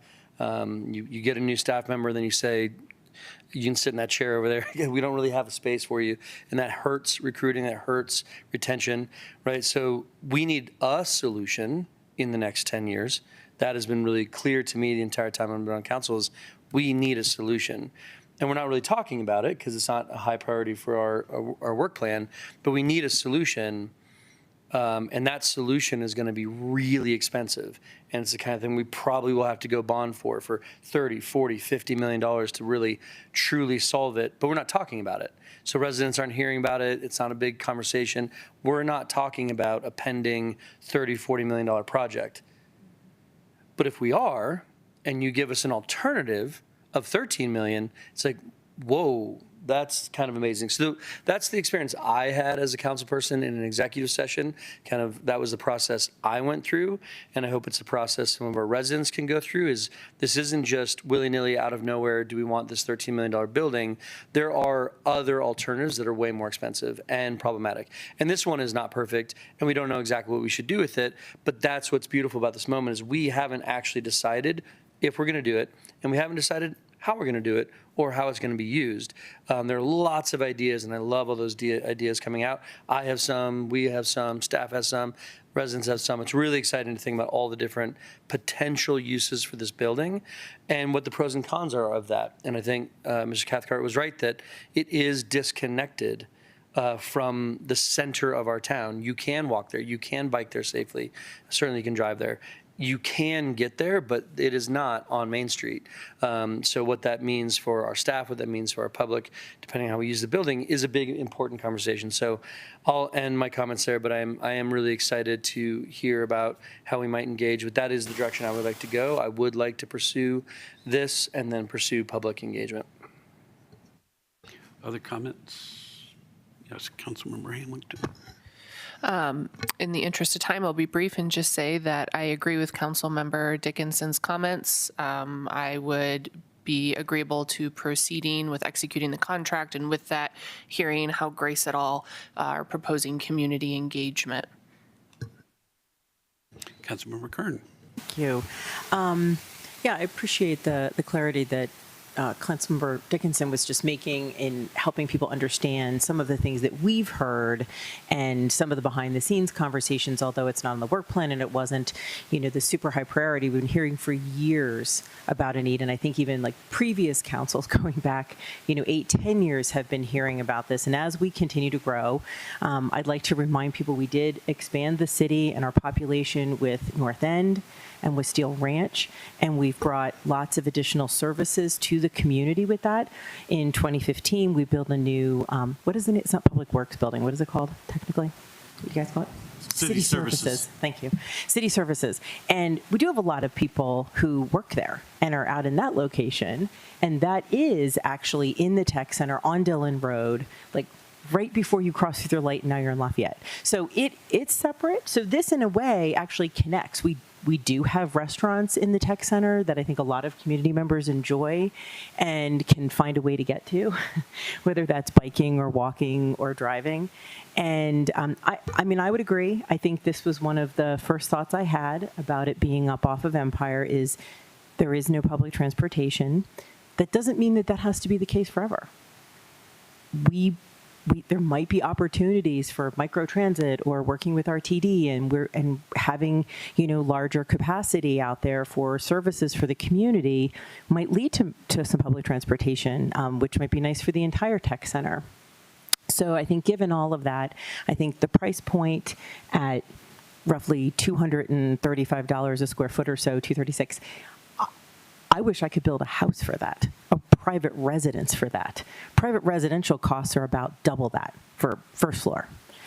And I know that firsthand. And so I think that anybody who is in construction or building or has been looking at things can see this, the property itself has a lot of value, and it's an interesting proposition. And I would like to understand where the community is on this, knowing the need that we have. And I think I'm all for some community engagement. We'll get into that conversation next. So I would definitely be for the engagement and for moving forward. And I'll second, great job, Kurt, negotiating this contract. Well done. Thank you. Councilmember Cooper. Yep. I agree with what my fellow council members have said. I will just add that as part of the engagement, I would expect us to provide some more financial information, including about alternatives and so forth, to our residents so that they can get some better perspective on this possibility. Mm-hmm. I agree with what Councilmember Dickinson said earlier. I think he said it very well. The only thing I would add to this is a very, very preliminary step. It's an opportunity. It's something that the council may decide ultimately to pursue or not. There's a long way between now and what decision we make tonight and what decision we make down the road. And for the moment, it's not going to cost us anything to engage in that. At some point, we'll have some money that we will have to put up to keep things open potentially, but we'll get to that point. There'll be a lot of discussion around that. Anyway, with that, let's see. Did Councilmember Fahey have any comments? I looked and I did not see it. It sounds like we have, nope, there she is. Councilmember Fahey. Yes, thank you. I agree that I think this is a wonderful opportunity that we should pursue because of all of the options and possibilities that it brings to the city to serve so many of our needs right now in a more cost-effective manner. Thanks, Councilmember Fahey. Would anyone like to, actually, we need to, well, we did get public comment. We don't have any more. Do we have a motion from council? I would suggest we do the community engagement plan presentation first. Let me make sure. Is the Is that part of the resolution language itself? No. No, but it impacts the amount. So your resolution, Yeah, as City correct. Manager Langley pointed out, has 75,000 Yep. authority to spend, and you may need that to be 100,000 if you want to do the statistically Fair enough. significant. No, that's fair enough. Why don't we move then Okay. to the conversation around public engagement? So first, I just want to acknowledge Grace, who's going to come up and do this presentation. Grace is our communications manager. She has done a beautiful job on this presentation. And one of the things that I just want to highlight is staff's role in this. We are not here to convince anyone. We are here to provide information, let the public provide the input, and let council make the decision. And so Grace does a fantastic job of defining roles and then also acknowledging where we're at and where we will go. So Grace, you ready? Welcome, Grace.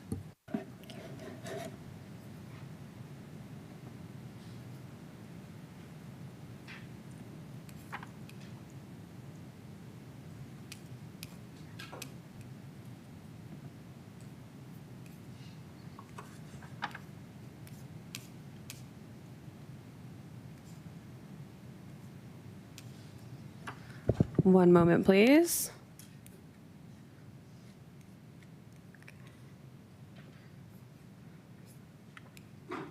Okay.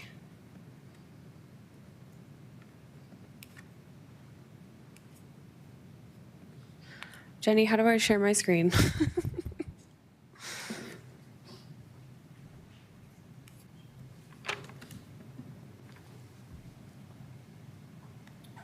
Just move it over to, like, that's the second screen.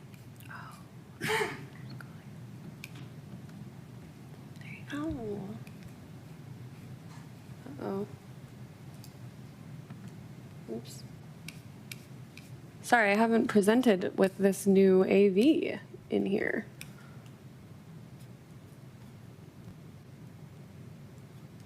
Okay. There we go. All right.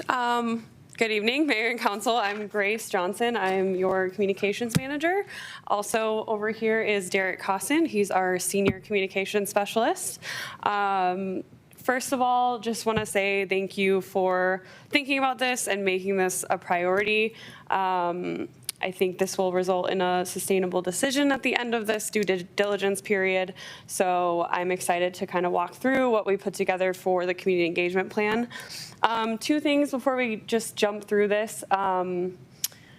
This is high level right now. So this isn't completely detailed. It's not going to outline every single thing, every activity that we'll do, all the communications efforts that will be attached to this. It won't be that detailed. And all of that, you know, from tonight on, we'll jump right into all those things. The other thing I want to bring up is this, like Diana mentioned, this is the phase 1 community engagement plan. So what this looks like is we are looking for input on the decision for no or no go for this facility purchase. So what comes after this is we go through this whole process. We're asking questions that will lead you to an informed decision when the time comes on whether or not there is community support for this generally. And then if that does work out and you decide we're moving forward with this, what comes after that is phase 2, which is how we'll be working on how that space will be utilized. So we'll be looking to the community to provide input on visioning for that space. We will ask questions at this point where we're asking people, what do you think about this opportunity? Should council move forward with it? We'll also be asking them a little bit about utilization and kind of providing context and giving ideas for what it could and could not be. So we'll be doing that education, but we'll really get deep into visioning when we have the decision made and we get through the due diligence period and you all decide. So with that, I'm going to just run through the plan. Our primary goal is to collect input from the community, get the community sentiment on this, and package it in a way that will actually be helpful for you to make the decision, an informed decision. So with that, we already, this was brought up already, but we have a kind of objectives and tactics here. So first of all, we want to share information and educate. Awareness will be really important for this, and so we will be providing context on things that were brought up already, like budget, what it could or couldn't be, possibilities for it, next steps. So being really clear on, hey, this isn't the beginning and end of the community engagement. If this moves forward, we'll reach back out to you. So we want to be really clear on that. And of course, like everything we do, this will be paired with a communications plan. So we'll be working on that to make sure we're reaching a very wide audience, a diverse audience. And then we will also be proposing to you tonight, potentially using a statistically valid survey and or polling to support this process. So we'll get into that a little bit more later, but that would be one of the methods that we'd use to collect input in addition to a general open survey, an open house, other tools that we have and traditionally use, along with maybe some new ones if we have time.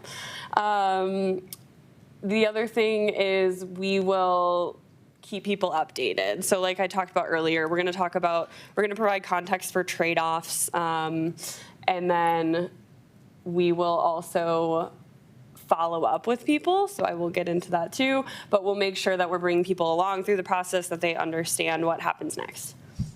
So with this particular community engagement, we are referring to the IAP2 level of public engagement. So that is the International Association of Public Participation. And that is kind of the gold standard for how everywhere, how municipalities and governments around the world frame and plan for community engagement. So with that, within the framework, there are levels that we can choose to operate at. And I don't think this is the first time that you all have seen this. But the purpose of choosing a level is to just make it really clear and easy and help people understand their level of influence on the decision and make our communication around it super transparent. So based on what we know with this project, the aggressive timeline for it, we are recommending that we all operate at Consult. We think this is the most realistic level that we can operate at right now. So with that, we kind of have our promise to the public. So essentially, we are committing to keeping the community informed, proactively engaging multiple stakeholder groups for input, providing transparency, and then packaging all of that and giving it to you to make an informed decision based off of what we get, and also being super transparent about the fact that you are the decision makers at the end of the day. So what comes out of the community engagement process may not be exactly what is decided by the decision makers here. So we're not at that empower level where the final decision is in the hands of the stakeholders. We are at Consult right now. Okay. So timeline. We are trying to do a lot in a very short amount of time, but it is doable. So this is subject to change, but we kind of worked back from the first or second council meeting in May. Ideally, the first council meeting in May, which I believe is May 19. Sorry. Oh, so maybe the second meeting. So we kind of backed up from May 19, and that's because our entire engagement window, we have 90 days. So we're putting a little bit of buffer in there. But what that looks like is us pretty much the clock starts tonight, but we will be launching a community engagement website, or I'm sorry, a project page on the community engagement website. There you'll see a lot of the things that you normally see when we're reaching out to the community. So that looks like using our online tools there. It looks like a general survey there. All of that context that we talked about and just framing this and the storytelling and being super transparent, you'll see there.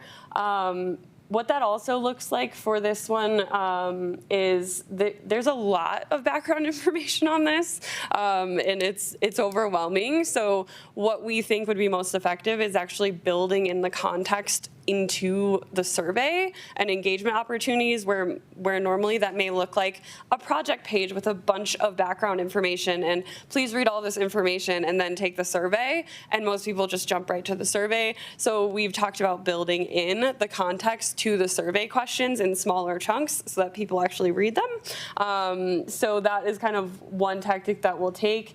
Back to the timeline though, so this would include activities. So an open house would be one of those things. Ideally, we would, tag on to events that we already know are happening and try to get feedback and input there too, if we can.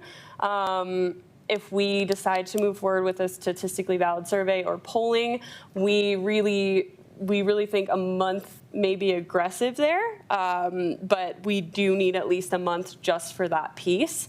So then the engagement window will close. We will have time to compile the reports. That looks like looking at all the places that we got input and pulling it together in a way that is helpful and makes sense. And then you all have time to review the report, digest it, before you actually have to make a decision. So again, if after all of this you move forward with the purchase of the facility, we will propose a second phase of engagement. And then I won't get too detailed here, but of course we'll have the communications plan. The primary thing to note here that was included in the budget that Diana presented is we would recommend doing an every door direct mailer. We found those really, really successful. We don't have that budgeted, so that would be something that we would need, but that would be something that's like a little bit different than traditional things that we've done. So what we really want to outline here is expectations of council and staff. So we wanted to put this in writing because we think it's important for this project specifically.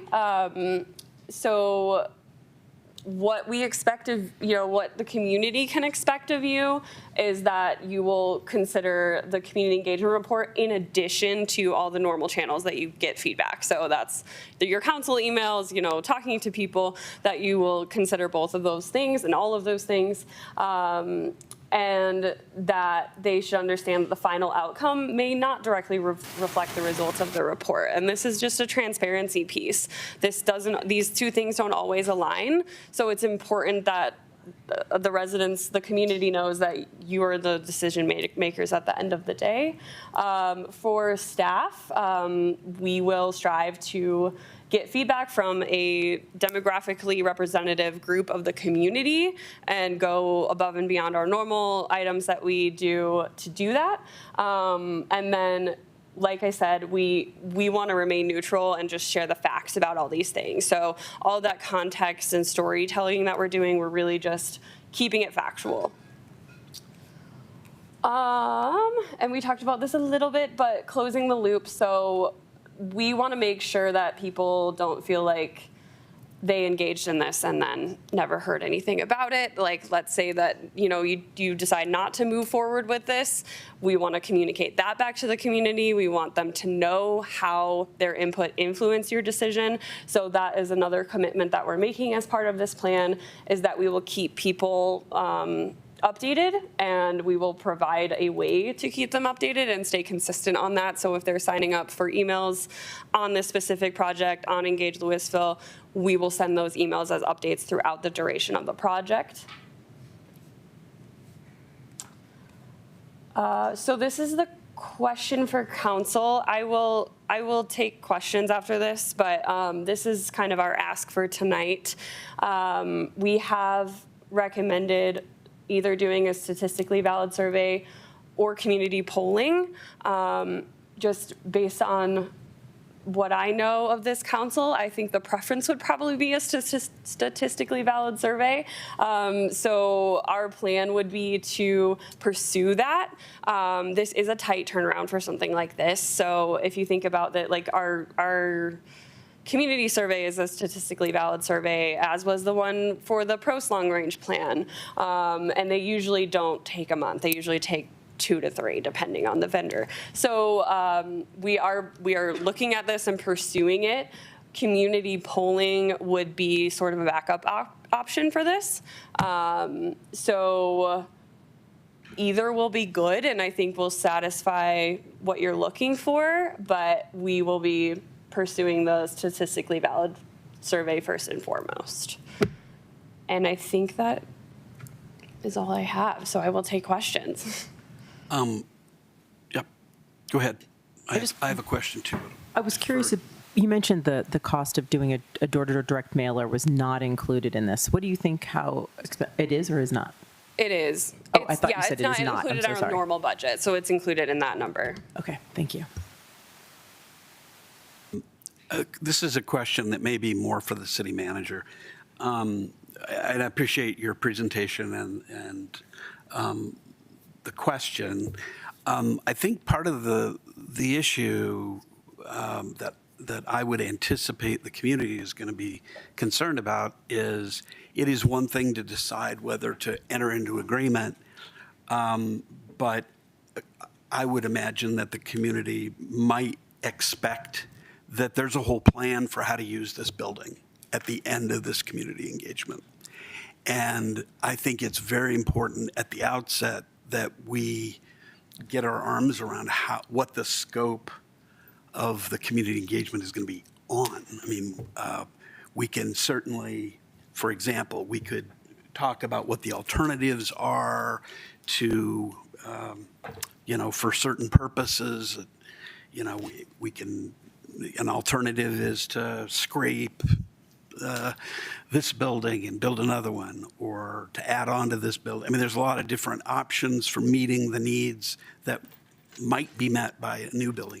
But at the end of this is staff's expectation that we're going to have a whole plan of how we're going to use that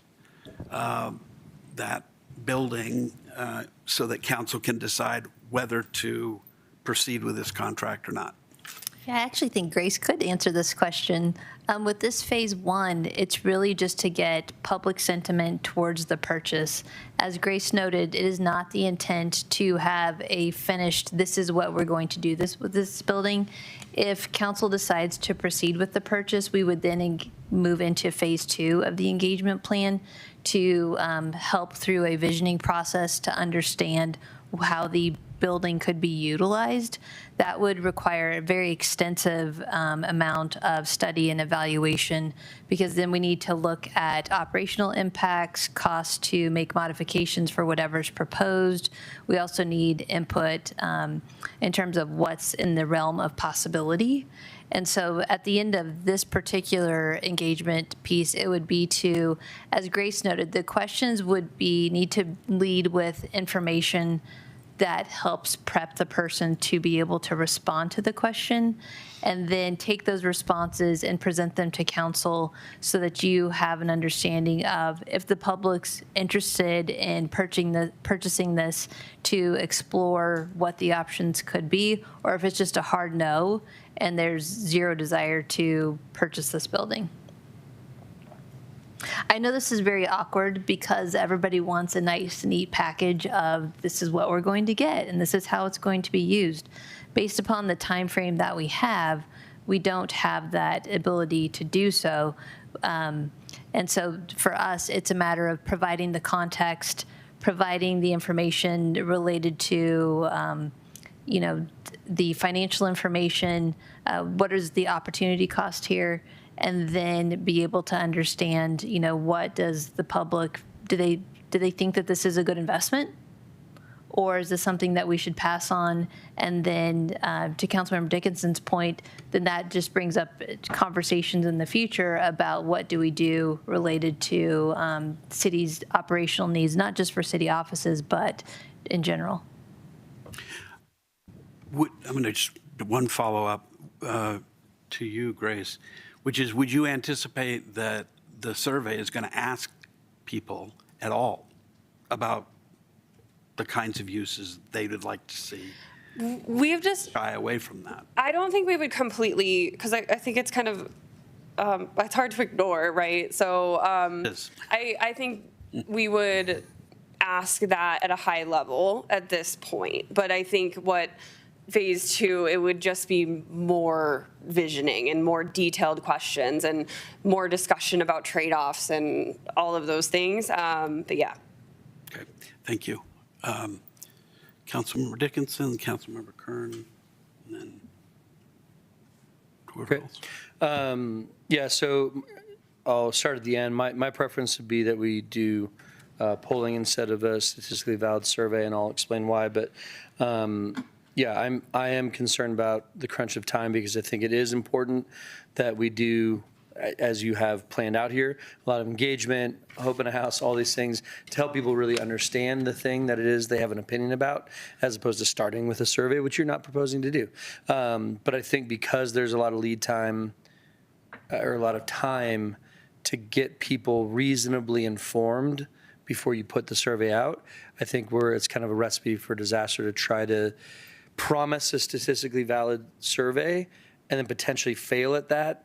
And so I think committing to what we really can do, and when we do our polling, part of what makes it statistically valid, right, is the way in which you get the information and not just asking like the 4 people over there, right? So I know you're going to put that effort in anyway with the polling, and you may just not get to a point where you can classify it as statistically valid, and I think that's okay, in my opinion. I think it's the effort, not the result there.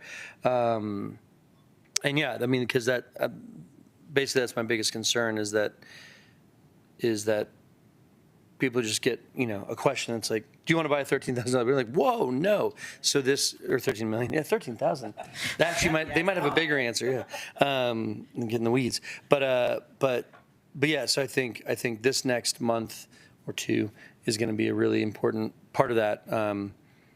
But yeah, I love the plan that you have put out here, and I guess the other sort of direction is I believe consult is the right level, and I would think maybe involve is the right level for phase 2, with a little bit more time and lead time and really playing Imagine games. And yeah, I know it's hard because, well, I don't know if we should buy it until I know what we're going to do with it. So it's hard, right? It's imperfect, and I appreciate you recognizing that. Before we go forward, we should take questions first, and then we're going to get public comment, and then we can talk further about the.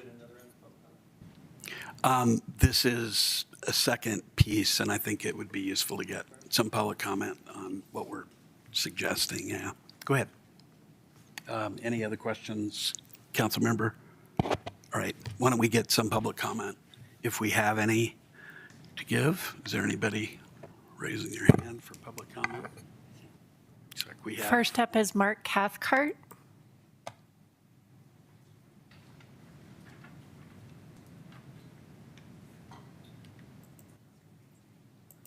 Mark, you're muted on your end. Thank you, Mayor and City Council, for giving me a second opportunity to communicate tonight. I don't want to give the opinion that I'm against this. I'm still confused, though. So when are we going to be ready with an actual proposal in the second phase of how this building is going to be used? I don't think I heard that tonight. And I honestly, it's really, if you haven't been in the building, perhaps City Council could consider taking a field trip to go and visit it. It's a lot of really difficult to use space. It's a high ceiling. You're going to really have to spend a lot of money to put a second floor in some of it. So I'm concerned, whilst it might be a good use of city money to move all the broken bits of offices that we've got around the place into the building, I'd really like to see a business case for that, and then have a discussion about whether it's a good use of 13 million. Thank you again. Thank you, Mark. Anybody else on public comment, or are we? Nope. All right, we can bring back to council for other thoughts, and yeah, go ahead. Great, thank you. So I actually agree with the majority of what Councilmember Dickinson was pointing out. I don't think that we need to be doing the statistically valid survey in the really short period of time that we have. My concern is the same, that getting it done, getting the feedback from the residents. I think this was one of the things that was concerning with all of us, making such a large investment that has not been on the community's close radar, short radar, is we want a feedback. We want to understand what you think. We want to know, we want you to know some of the struggles that the city is having that haven't been brought up, and let you know that there's potentially a really good, less expensive solution to this, but hear what you have to say. So I think the polling is good. I think just make it targeted. I was going to comment on the use piece of it, Grace. You were kind of like what Caleb was saying. It's so hard for people sometimes to say yes to a purchase if they don't know how it's going to be used.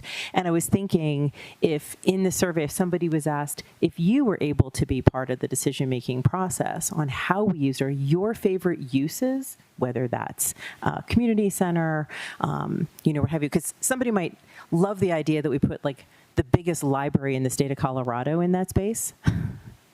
And other people might say, wait, then I'm not going to say yes, right? But that might get other. So I was curious, maybe it is, hey, if I'm part of that process in determining how the city of Louisville uses this space, then I would say yes.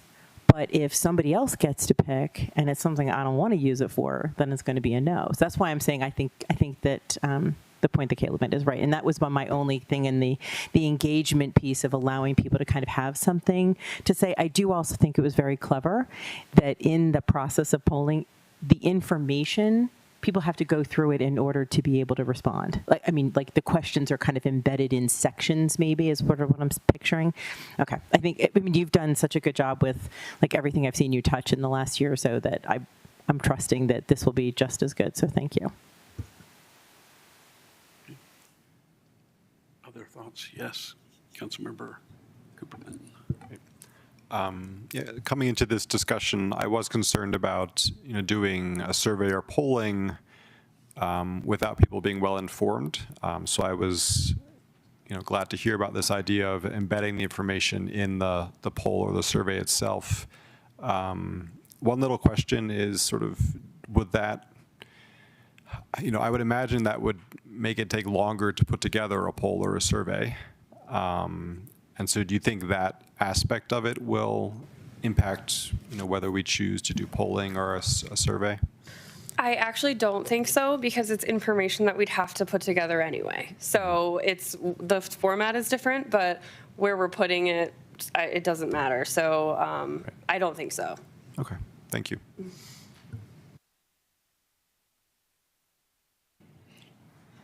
Member Dunn. Thank you.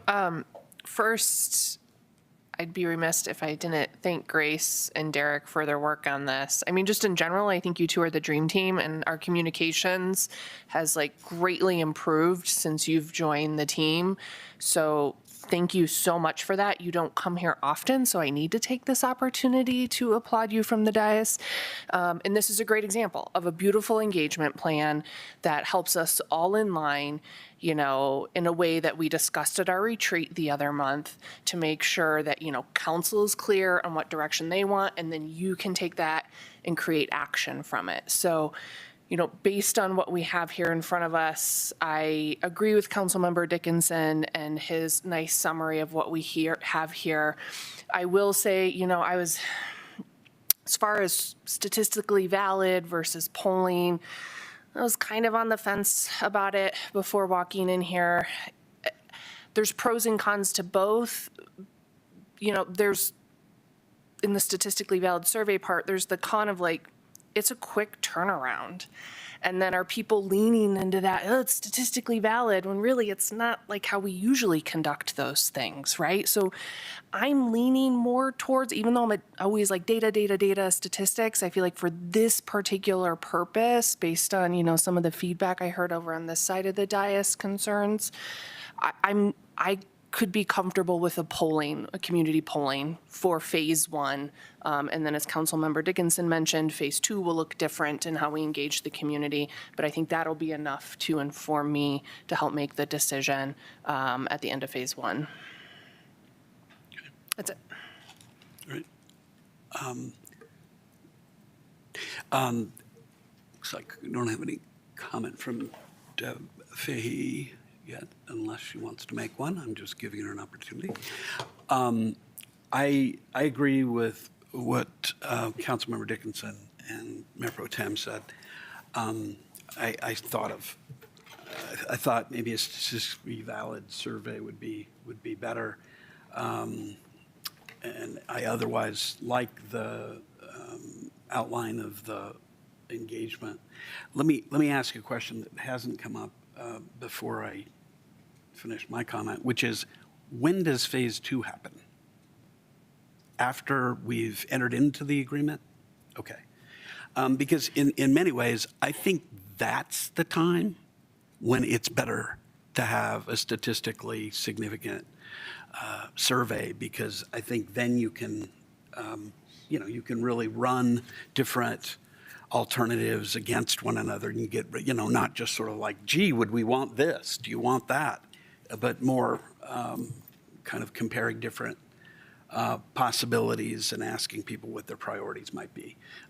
I think that doing that now is probably not the greatest time. So I'm comfortable with that. So, yeah, do we have, we do have Councilmember Fahey. Yes. Go ahead. Thank you, Mayor. Yes, I agree with what's been said. I like the idea of doing the polling for the first phase and then getting the statistical valid survey in the second phase, when the public has more information about what they would like to see being put into the building, and when we've got more input about how we would like to use the space, and then getting a statistics, getting something valid would make more sense at that point for me. Any other comments? All right, now we're ready for a motion if someone would like to make one. Yes, Mayor Pro I'll do Tem. it. Oh, You got it. I move to approve resolution number 20, series 2026, a resolution approving a contract to buy and sell real estate for the property located at 101 South Taylor Avenue. And I believe section 3 can remain as is, no changes. Second. So as is. Second. Any discussion? All in favor? Aye. aye. Any opposed? All right, resolution passes. We'll go forward with the signature. I guess I get to sign that at some point here, but we don't need to do that right now. All right, our third item is, Bathroom break and then finish? yeah, we can do a bathroom break for 5 minutes. We'll come back at 8:40. Thank you, Council. Thanks for the reminder.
The item is ordinance number 1917, Series 2026, an ordinance amending Title 17 of the Louisville Municipal Code concerning electronic vehicle charging stations.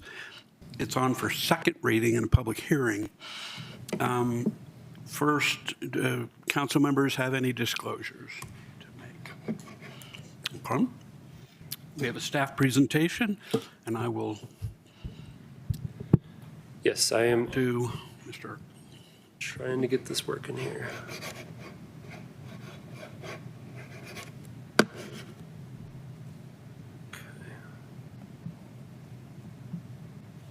Not sure what the issue is, bear with me. Maybe having the same issue as Grace. You might need to just drag it onto the screen. I can't even get the mouse to be. Oh yeah, the mouse isn't working. Oh, okay. Yeah, I think you get this. I can't even get that working. Yeah. The mouse might, oh, the mouse is up on that screen. Oh, okay. There you go. Now it's over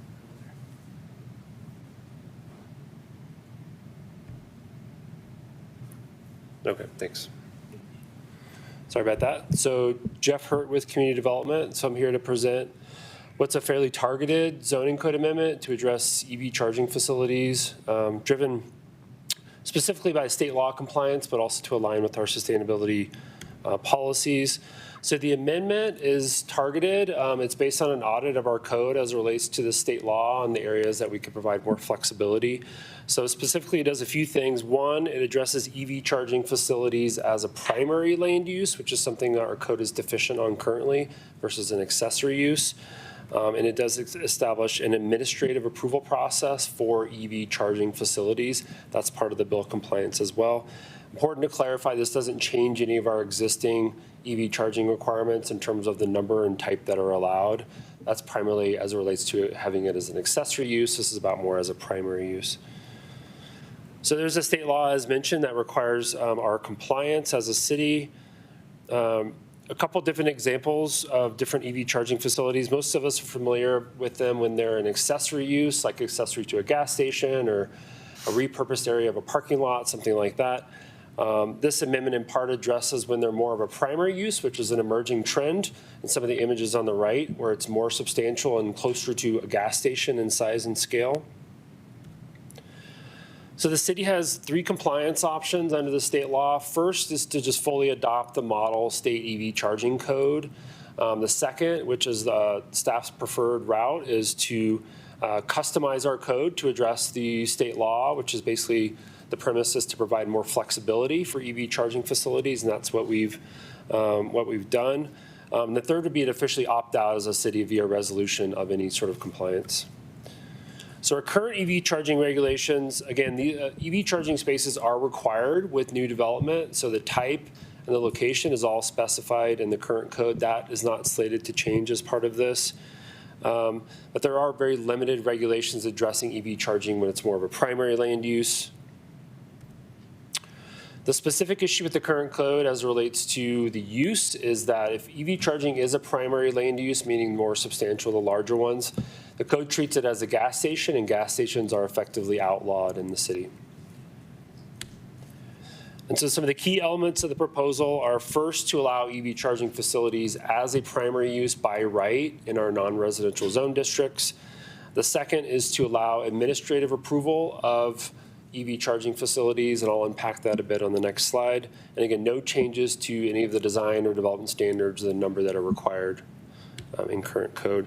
So as it relates to the administrative approval allowance that this code would enable, so basically what the draft ordinance says is that if there's a PUD required for an EV charging facility as a primary land use, that can be approved administratively, meaning no public hearings, provided that the proposal is less than 1 acre and there's no variances or waivers proposed. So it meets all the rules and it's under a certain size.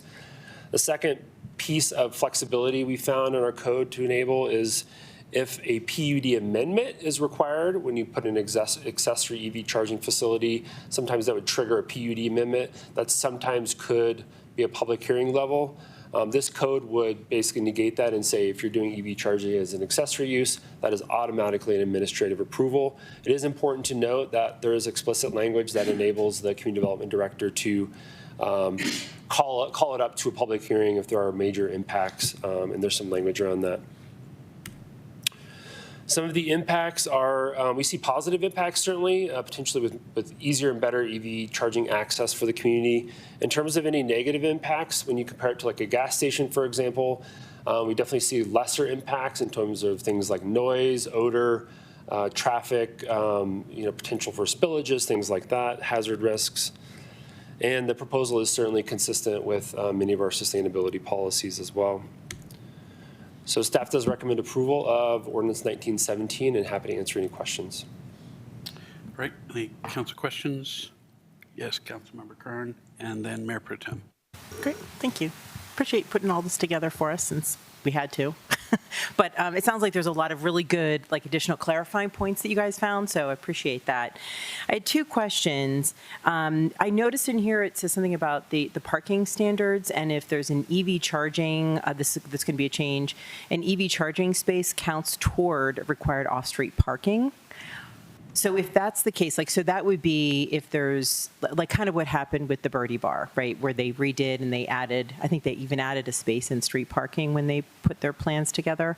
So had that been a designated EV charging spot, that would have counted as one of their spaces that they put in?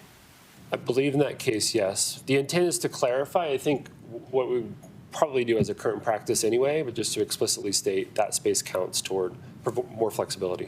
Since it counts toward the parking, and I don't know, and I'm sorry, because I don't think I've seen it, that's why I'm specifically asking this, would people who don't have an EV still be allowed to use that space if it is part of the off-street parking requirement?